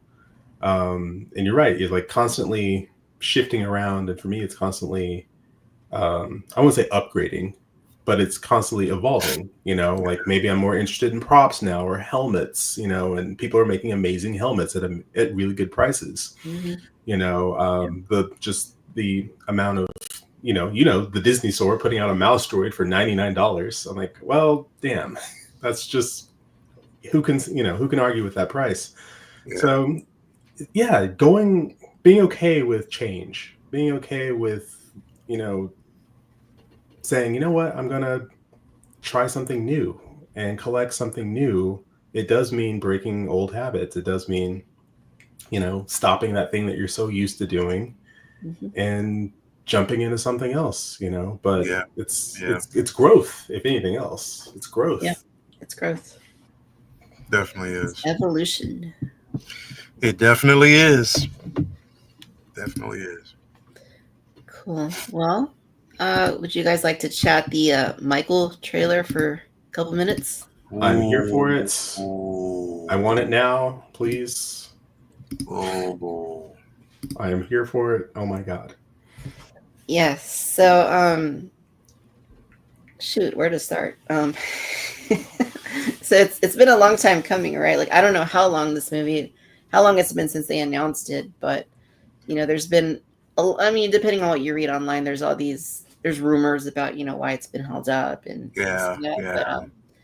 But I mean, now that the actual teaser is here and we can get a glimpse of what's in store, like after I watched it, like I was, for the rest of my day, like I saw it before I went to work, like early in the morning, and then I went to work, and then even my coworkers were like, Victoria, you're in a really good mood today. Like, what's going on? And I didn't tell them, I just saw the Michael teaser, but I think that's what it was. I was like on a high for the rest of the day, just like I had that, just that energy of that and just being excited and I'm still feeling that a little bit. Like I'm so excited for this movie. Yeah, I mean, wow, like in McQueen doing it himself, and the emphasis they put. I mean, we heard the rumors that they couldn't, they had to redo it because I guess they shot certain things that they weren't supposed to expose. And then we know that there was even said that they were going to make two movies now, like it's going to be the first, and then there's the second half of it because it was long. It's like a 4-hour film, you know what I mean? And they wanted to split the films into two. And I'm like, well, I'm here for that as well, as long as you get it right. You know what I mean? Right. I know people were worried about, well, can he capture the essence of Mike? Does it look like him? And I'm like, yo, he moves like him. He sounds like him. The cat that plays Barry Gordy sounds exactly like Barry Gordy. Like, this is going to be an amazing adventure. And already is in the zeitgeist of discussions everywhere. People are planning on dressing up to go see it. When tickets drop, I think that is going to break records everywhere. Like, it's going to probably break the internet first. You know what I mean? When ticket sales go up. I mean, I cannot wait to see this movie. And I'm hoping for its success, because if this is successful, then I'm going to want a Niles Rodgers film. You know what I mean? I'm going to want a Prince film. You know what I mean? I want to see that. Mm-hmm. You know what I mean? So that's what I'm saying. Like, I think this is going to be absolutely fantastic.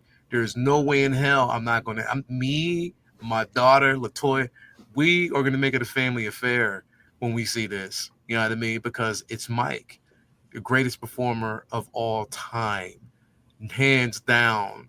Yes. Will never be another like him. And to see this on screen and to see the nostalgia of moments that I've lived through, are you kidding me, man? Hell yes, I cannot wait for this to come out. I'll probably take off a week and go see it every single day.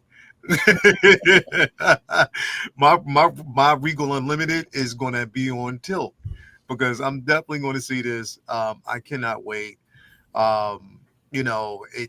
When we learned that we were going to do it years ago, it was like, okay, how are they going to portray this character, or Mike the entertainer?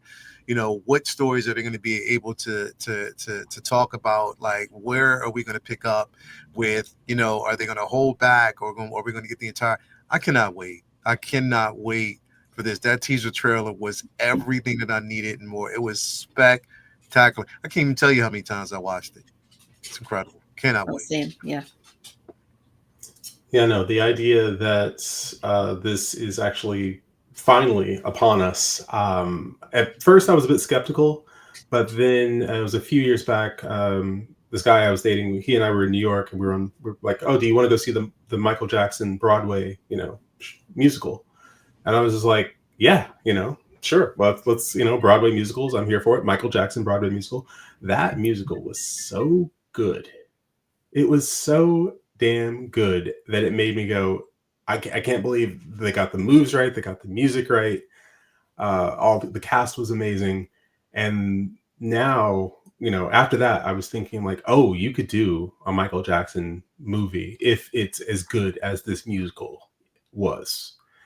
And it looks like they've captured the essence of it. They've captured the essence of the character. I mean, this is not one of those characters that you can do halfway. Every single thing he did, at least in terms of his music and whatnot, it was meticulous. It was absolutely, the man was a perfectionist, and it's very, everything is very specific. and people will notice if it's not right. And I think that they've put in the work to make sure that it's right, and they took the time, whether they wanted to or not, they took the time to make sure that it's, you know, going to be the best product it possibly can be, the best film that it possibly can be. So I do think this is going to be something really, really special. Yeah, you could have released it a decade ago, but the fact that you waited to get it right, and that you've got the talent behind it, I think that, you know, but that's how I, you know, get it as close to perfect as you possibly can. And I think this is going to do just that, because again, the man was a perfectionist.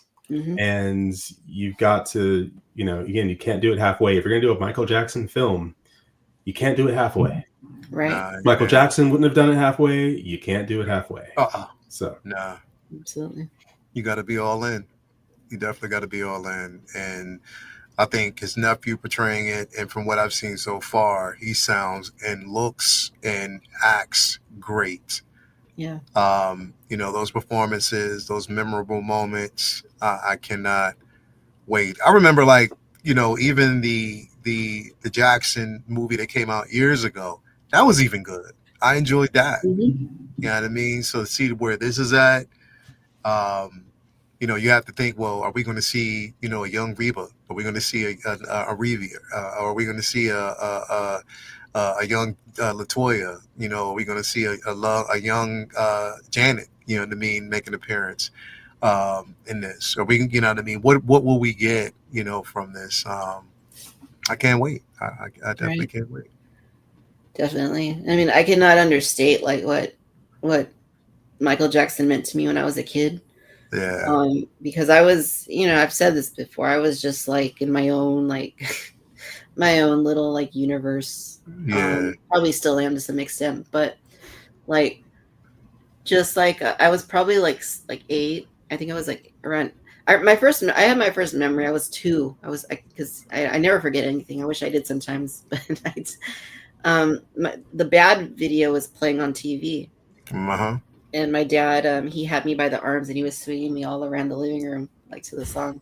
Yeah. And but I think it was like I was around 8 where, you know, the Dangerous album had just come out, and like I was just like enthralled. I bought like all the VHSs, like the making of Thriller and the Dangerous, the short films, and Moonwalker. And I would play them, and I would pause them, and I would analyze all of his movements, all of his dances, and I became pretty good. Like I still know his dances. But yeah, I was obsessed, and you know, still am, you know, all these years later. And you know, he was just always so important to me. And so I mean, seeing this like made me pretty hit me in the feels. It really did. And I cannot wait. He's such an anomaly. Like, you know, it's when we think about it now, like that level of greatness only comes around every so often. And between him and Prince, I don't think I'll ever see it again.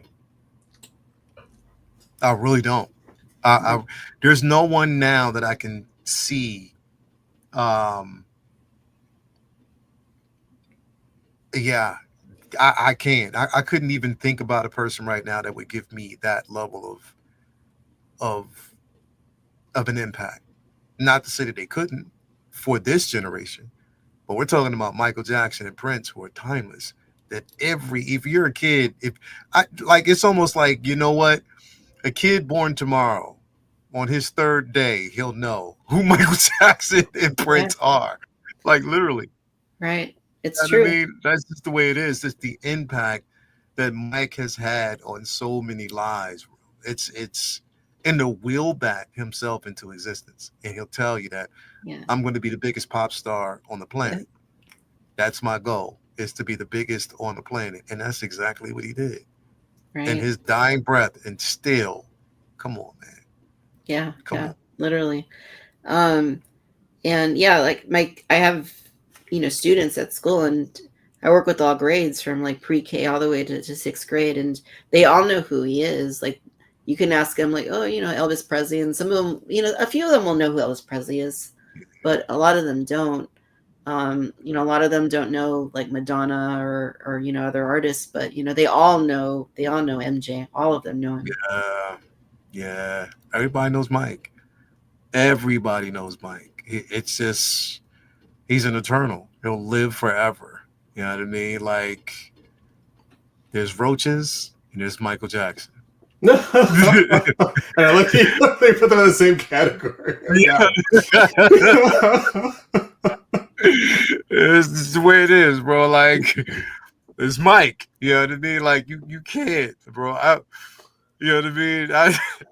I mean, Michael Jackson, Prince, Bowie, it felt new. Yeah.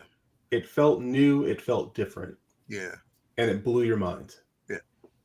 And that's the thing that each of them had going is like, what you're doing, oh, you haven't seen anything like this before. Yeah, it has its roots in other, genres and whatnot. It's built off of those other genres, whether it be, rock and roll or, just all these other genres, but you've never seen it done like this. This is something new you've never seen before. Yeah. And you won't know what to do with yourself. No. And no one will be able to do it after me. No. Like the way I did it. No one will be able to do it the way I did it. You'll never see it. You know what I mean? You'll never see that level of greatness again. That it's maybe not in my lifetime. I think it had a lot to do with the timing. The timing was, we had more of a monoculture. We had, we were all like, if you'd say, oh, have you listened to the latest X? It's like, oh yeah, we all know about this artist. We all know about this artist. Just like we all knew about this film or this film. We're all watching the same films. We're all watching the same shows. And now it's so fragmented, that everyone can go off in their own corners, and there'll be certain artists and musicians that I've never heard of, because they just don't come across my feed. Certain films I've never seen just because what streaming network, what streaming service is that on? Oh, it's one I don't subscribe to. So now there's an overabundance of stuff now, but back then it was just like, okay, you had MTV, you had BET, you had those, which I watched religiously, but at that, if you were wanting to watch music videos, guess what? That's where you were. That's where you were. That's where you were. We were all watching this. We were all watching Soul Train. We were all watching, BET. We're all watching thing. You watched that. We all saw the same thing. We all experienced it at the same time on the radio at the same time. So I think the timing of it had a lot to do. Timing had a lot to do with it. But Charlie Unicorn, you're right. Taylor Swift is a biggie. Lady Gaga was a biggie. Perhaps still is, but Taylor Swift, the Swifties, it's a biggie. She's for this. But that's what I mean. Like she is the biggest for this generation. But Mike expands waves of generations, like literally, like we're talking about centuries almost. It's like he's it's like a timeless thing. And his music, like when it has staying power. And it was the dawn of technology at that time. The 80s was the dawn where we were dealing with a lot of synths, reel to reels. You were able to splice. You were able to basically create and sample drum machines. All that stuff was done then. And they were at that level, like where they came in and introduced, they ushered in a new era. And that era has existed. They came in at the right time, the right moments. Same with movies, like movies that we got in the 80s and shows that we've got in the 80s. The 80s was a time period where everything was just booming, bro. It was just booming, and we were in that zeitgeist. So it's like Mike was before his time, to whereas his music now, like his music, you listen to it now and it's like, yo, it's still here and it's still relevant. Like it is still relevant. Human nature is still relevant, bro. You know what I mean? Like it's the music is still there, and it's Mike. Like you can't. I'm still mad at my cousin for pissing in my penny loafers that my mom. Yeah, man, I came home from school and he was out back in the grass in my penny loafers with pee in them. I'm never going to forget that, bro. It pissed me off. Oh You know what I mean? Literally pissed me off. It's a memory, bro. Literally pissed me off. Brand new pair of penny loafers, bro. I had penny loafers because of Mike. And they peed in them some bitches, bro. I was so mad. But yeah, you know what I mean? I'll never forget that. I'm sorry, I won't. But yeah, the 1980s was, I mean, for film, for music, for art, it was just an incredible time because there was so much experimenting. Anything goes in the 80s. Yeah. And it was just an explosion of creativity. And there's a reason that most of the films there's a reason we're still talking about the Predator movies. You know, there's a reason we're still talking about Terminator. There's a reason we're still talking about, you know, the Alien. Yeah. There's a reason we're still talking about a ton of the stuff that came from the 80s. It's being remade again and again and again. You know, Gremlins 3 and whatnot. Yep, Gremlins 3 is coming. Exactly. It's like there's a reason we're, you know, like, oh my God, I'm just glad I lived long enough to see a Beetlejuice sequel. I mean, good God. But now, if I can make it to Gremlins 3, I'm like, oh God, I've made it. Oh, wow. They're saying they're pushing what towards a 2027 release date. So yeah. So all right, I'll hold out to 2027. I'll do my part as long as you give me a solid Gremlins movie. Yeah, pretty much. But they had some of the best ideas. You know, I mean, yeah, every period had, you know, good ideas. It's just the ideas from the 80s were just cuckoo bananas, and the ones that landed were just. Most of those films, most of that music you didn't ask for. No one said, hey, you know what I want? And they point to, you know, someone like Michael Jackson. They point to, you know, someone like, you know, Gremlins. You know, I want one of the best Christmas movies ever to be made. Gremlins? Yes, Gremlins. It's a Christmas movie. Yeah. So yeah, it's just it was a wild time, and you know, I'm just glad that those things. People can still enjoy those things, you know, and people are going to, a whole new generation is going to be able to experience, and who knows, it may rekindle their love of music when they watch this Michael Jackson film. You know, it's just like, all right, we're back on Michael Jackson. There are worse things to be excited about. Yeah. Everyone's talking about Michael Jackson all of a sudden in his music. You know what? Bro. I'll allow it. Bro. We'll take it, absolutely. Bro, that trailer, it was everything. It's and I think it's needed now. This level of excitement is needed now more than ever, bro. It is. Bring people together. Bring people together, bro. We can talk about this. We don't have to talk about nothing else. We can just talk about what Michael did for us. You know what I mean? And what that feeling his music gave us. I could just imagine a 6'3" El Professor Mario in his bedroom doing the Michael Jackson at Mario, I want to see that moonwalk. Let's see it. Let's see it. Hell yeah, man. Hell yeah. But I mean, if Barbenheimer was a thing, and remember Barbenheimer and all the fun that we had around Barbenheimer, you know, I loved that. And we just don't get that very often. So if the Michael Jackson movie can be that, a cultural event, then yeah, I'm here for it. But yeah, but before we get to that, Mario, moonwalk. Yeah, Mario, come on. Well, let's see. You said you don't want none, bro. I can handle it. Trust me, I can handle it. Let's do this. Let's go. Let's make it happen, bro. Let's make it happen. Come on, Mario. Yeah. No.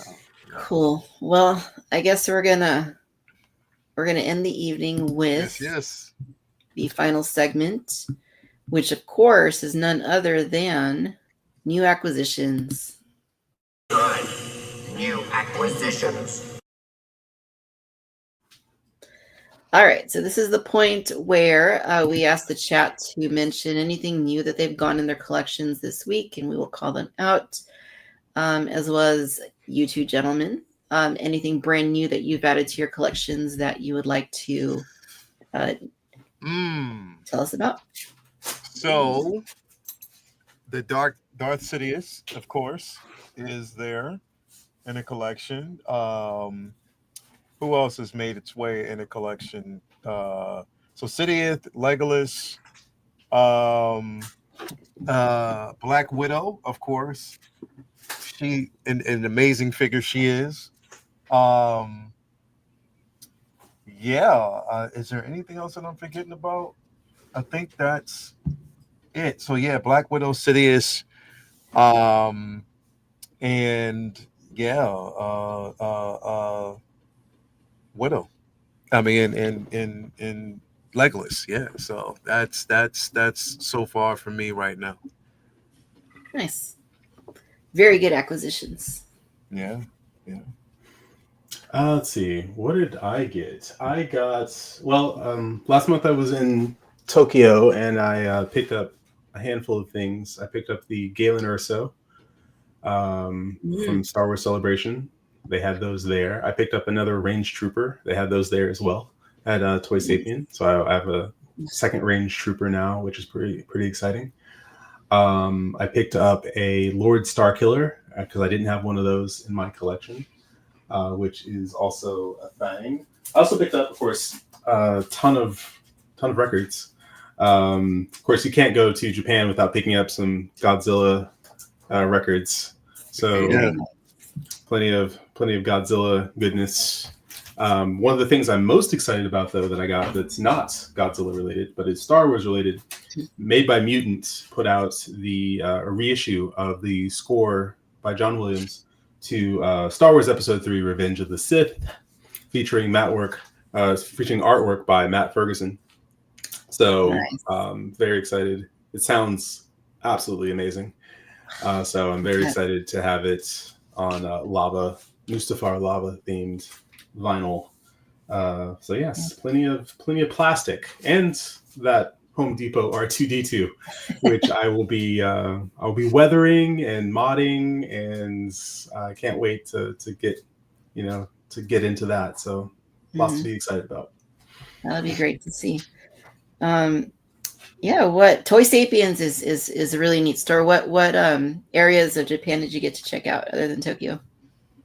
I spent the entire time in Tokyo, which is both a blessing and a curse because I was there for 8 days, and I think the next time I go back, which will probably be in like a good 2 years, I would say, I'm only going to spend about 2 days in Tokyo, shopping and eating and entertainment and all that, and then see the rest of Japan, because both times that I've gone, I've only ever spent time in Tokyo, and I mean you could spend weeks in Tokyo and not see all of Tokyo. Yeah, It's just absolutely massive.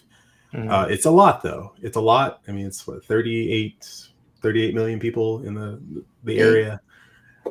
So if you're tired of being bumped into, and you're tired of crowds and whatnot, but the food is amazing. The city is absolutely incredible. Everything that you could possibly imagine is there, and if you can't imagine it, it's also there. But I am looking forward to seeing when I go Kyoto and other parts of Japan.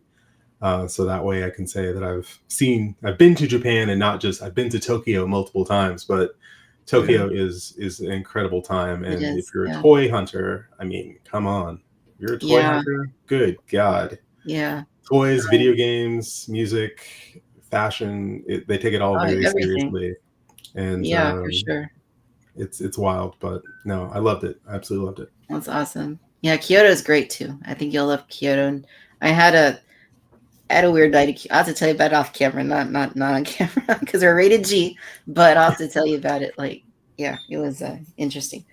But anyway, for myself, and I'll try to do this the best I can because my dog has kind of dominated my lap. She's just hanging out here now. I have 2 items. This is a Black Series item, Star Wars: The Black Series. This is. That's the Bespin set.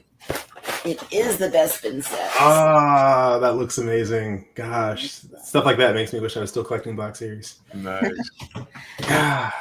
It's original trilogy. I'll solo layout it. It's original trilogy, so it's one of those things like, okay, I probably want to grab that. So Vader and Luke, and then the whole, I don't know what that was, the whole weather vane, or not weather vane, but the thing, the vertical thing, we'll call it. And then the other item I got was also Hasbro Star Wars. I think I mentioned it last week, but it wasn't like with me at the time. Let's see if I can grab this with the dog here. I got the vintage collection Darth Vader's Advanced. I want that so bad. They modeled that on. They like took a scan of the one of the models at Lucasfilm, right? Yeah. So one of the designer for this item, Chris, he actually went to the Lucasfilm archives and he saw the original prop, took measurements, and yeah. So it's the most accurate like toy, if you will, that's ever been produced off of that model.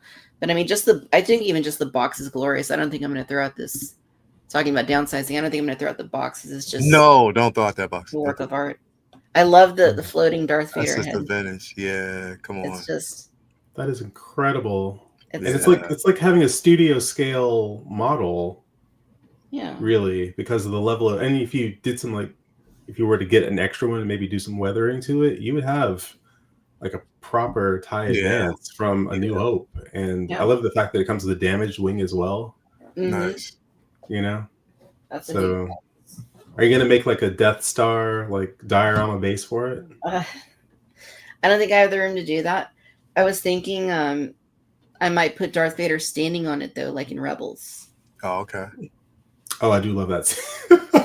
People love to point that out. It's like, how is his cape floating when there's no airflow in that? All right, sure, why not? Is he using the Force to move his cape? Is he standing on top of his TIE Advance that crashed through the...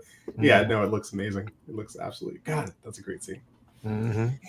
Yeah, so that's it for myself. We'll take a look here in the chat and see what other collectors are adding.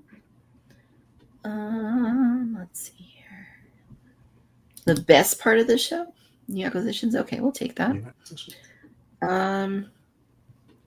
This is for you, Leo. Is that Black Widow from the Black Widow movie that you got? No. It's from Iron Man 2. It's the Black Widow. It's the artisan Black Widow from Iron Man 2 that I got from Hot Toys. One that literally, it is literally a spectacular figure. That is worthy of being a true artisan figure. That's worth being called an artisan piece. It's spectacular. It's amazing. Very nice. Yeah, it's amazing. I forgot I actually got this.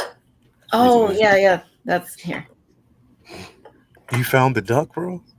This is McFarlane. So, but the fact that it exists just makes me so damn happy. I'm like, what? You made the duck from Batman Returns? Wow. Yeah. So, yeah. It's pretty heavy too. You probably like, but yeah, no. Until prop 3D prints a 1/6 scale version, this is gonna have to. That's gonna be the one. This is gonna be the one. So prop, if you're listening, 1/6 scale duck. But I just love the fact this is sitting next to all of my other McFarlane Batmobiles. I have the 66 actually on the way from McFarlane. Oh yeah, the new one. Yeah, the 7-inch scale, which is pretty impressive. But this just makes me just so damn happy that it exists. I know. So. It's so great. I haven't opened it, but were you able to get all the figures from that wave? I wasn't able to get the penguin 2-pack, the little penguins. I'm so bummed out. I really wanted the little penguins just because I thought they would scale quite well with the Jazz Inc.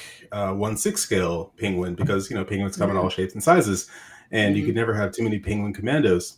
I was not able to get those. So I wasn't able to get those, and so I kind of gave up. But I may still get for my roommate. I may get him a Catwoman because he's a big Catwoman fan. So may try to track one of those down. But I really wanted those penguin commandos because they look. I think Beast Kingdom did some penguin commandos as well. They did in that scale, but yeah, the McFarlane look pretty damn good. But hell, I was just excited that I'm sure this will go on sale here before long. But just the fact that it exists is. I know, it's like it's never been done. So It's never been done. Like when Batman Returns came out, they gave the Penguin a jet The that was shaped umbrella like jet. an umbrella. Yeah. And as a kid, I'm like, that wasn't in the movie, but also this is awesome. So, sure. Why Exactly. Exactly. It was awesome. not? Yeah, it's I love the duck. It's great. Mary says she got the in-art Legolas. Congrats, Mary. Yes. Pico Obi-Wan says that he got nothing this week. Feeling kind of weird, but it's kind of those weeks are nice too, because you kind of realize, okay, I behaved myself this week. Britt says that she got the Black Series Luke and Vader 2-pack as well. Also got the Jurassic World Chaos Theory Advent calendar. Got the Smoothie in Brooklyn figures. And then Chaos Theory Ben and some anime figures. Nice haul there, Britt. Mario got the in-art Legolas as well. The Darth Vader TIE Advanced Retro Collection Return the Jedi pack with Mon Mothma. And TVC Darth Revan was just charged from Entertainment Earth. Very nice, Mario. It's a great haul. Charlie got the new and improved Hot Toys General Grievous. Damn. Fresh state. Ooh. I'm waiting for mine to ship. Probably going to be a long time. H.R. Geiger Taschen book about his art. I love Taschen.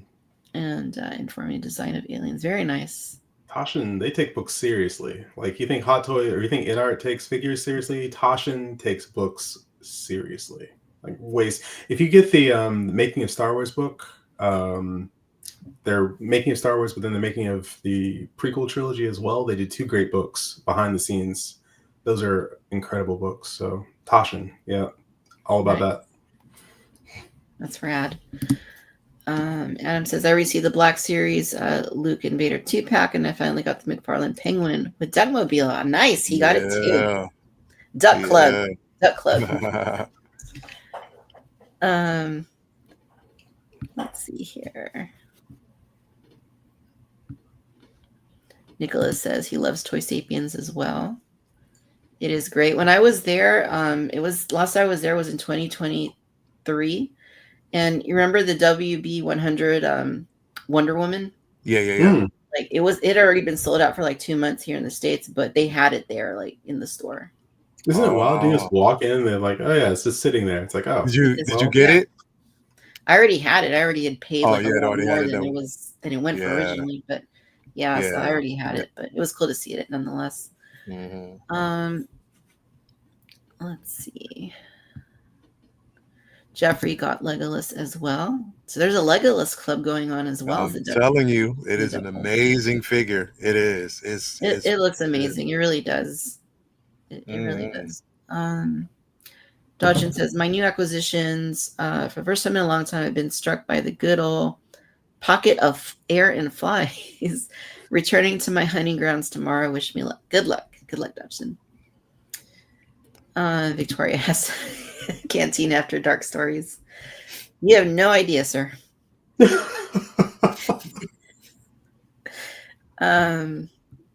see here. Sci-Fi Dude just says TVC. Did someone mention Chaos Theory? Jurassic Park Chaos or Jurassic World Chaos Theory? Because I know this month is, I think, the last and final season. Yeah, that's coming up. Yeah, that was a good show. Damn. It was. I've enjoyed it. Mm-hmm.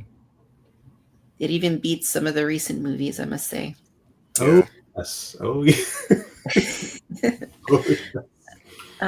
Let's see. Adam says that noise was Luke's hand falling down onto Maz Kanata's head. Any last minute drinks? Dodgen's asking from the soda fountain.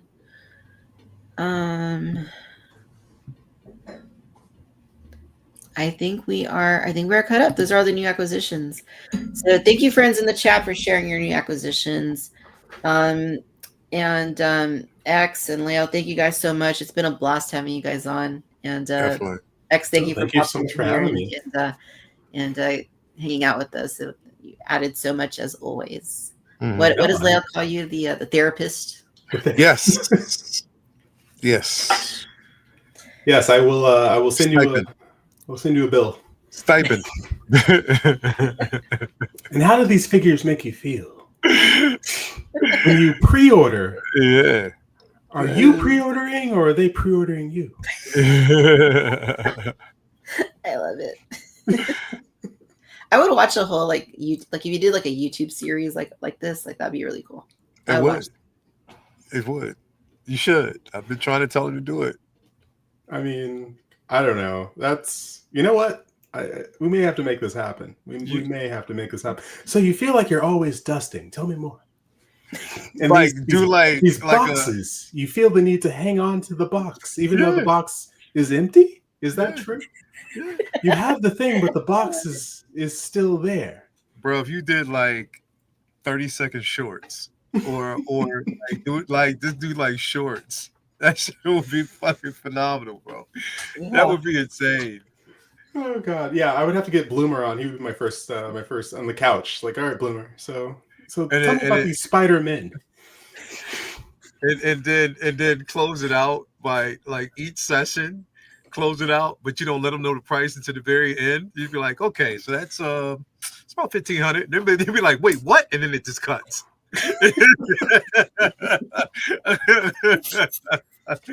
Yeah. Definitely. Tell me about your trauma of the Bat Missile being canceled. You don't know what you got till it's gone. You really don't. People made fun of it, but then that Adam Savage video with him seeing the actual studio scale model of the Bat Missile and him looking at it, I'm like, God damn, that looks cool. And the fact that it's just not going to be made. I mean, maybe McFarlane will do it, but it's a deep cut, regardless of how you slice it. But if anybody would do it, it would be McFarlane. But just don't tell Prop. Yeah. If McFarlane does it, I'll buy it. But yeah. Just the way it slid between those two walls. It's just it's nothing here. Damn. Just it's a core memory, right? I can't. I give up. Chris, why do you like Batman so much? I don't know. It just stuck with me as a kid. I don't know. There's something about it. Between Michelle Pfeiffer and the Bat Missile, I don't know. There's a lot going on in that movie. I know. Duckmobile and hell, had everything. It had everything. That is for sure. Everything. Way they get a load of me. Okay. Cool. Well, thank you both so much for coming into this and hanging out with me here in the Cantina and bringing your excellence and your positive energy to the show. We really, really, really appreciate it. Anytime. I love being here. Thank you. It's the holiday treat being on Victoria's Gym. Why not? For sure. And Leah, where can our viewers go to look you up on the interwebs? Oh man, the channel, 16 Scale Man YouTube channel, of course. Collectors Lounge on Sunday. Monday we got Comic Book Talk with Friends. Wednesday we have Say What Wednesday, Uncivilized Scoundrels. On Thursday, you need an extension of Uncivilized Scoundrel with Mario's show. He is a collecting show for Uncivilized on Tuesday that I will be on. So, I cannot wait for that on Tuesday. And Figure Flex Friday, episodes of The Corner. So we're always busy. So that's it. Awesome. Subscribe if you haven't already. Yes, definitely do that if you have not already. And Chris, where can everybody go to look you up on the interwebs? I mean, you'll find me out there spreading nonsense. No, you can find me on Say What on Lael's channel, Say What, and then Best of the Best on Brother Cousins, Uncivilized Scoundrels Thursday nights, and soon to be on the Uncivilized the Tuesday night show, talking about all things collectibles, yes, which is going to be fantastic. And then Sunday, Collectors Lounge. But all over the place with all these great collectors, just talking plastic, having a great time, because that's what we're here for, right? We're here to have fun, not here to stress out. We're here to collect duckmobiles and have a great time. So absolutely. Exactly. You're the more I see you petting that duck, like the more I'm wanting to just like rip it out of the box and like get it like set up. You know how many times I hear that in a day. The more I see you petting that duck, make way for ducklings. Here we go. Adam, you know this. Yeah, definitely. Right on. Well, thank you so much, gentlemen, for being on here. Thank you to our viewers. Thank you so much to Adam for moderating, and Dodgson for keeping up with the soda fountain. Got to be fair with the soda fountain. And we'll see everybody next Friday. Show will be Friday next week. Okay. So be well, be safe, everybody. Take care. Peace out. Love y'all. And thank you for the positive energy all of you bring to the Cantina every week. We appreciate you, and we'll see you next time. Bye-bye.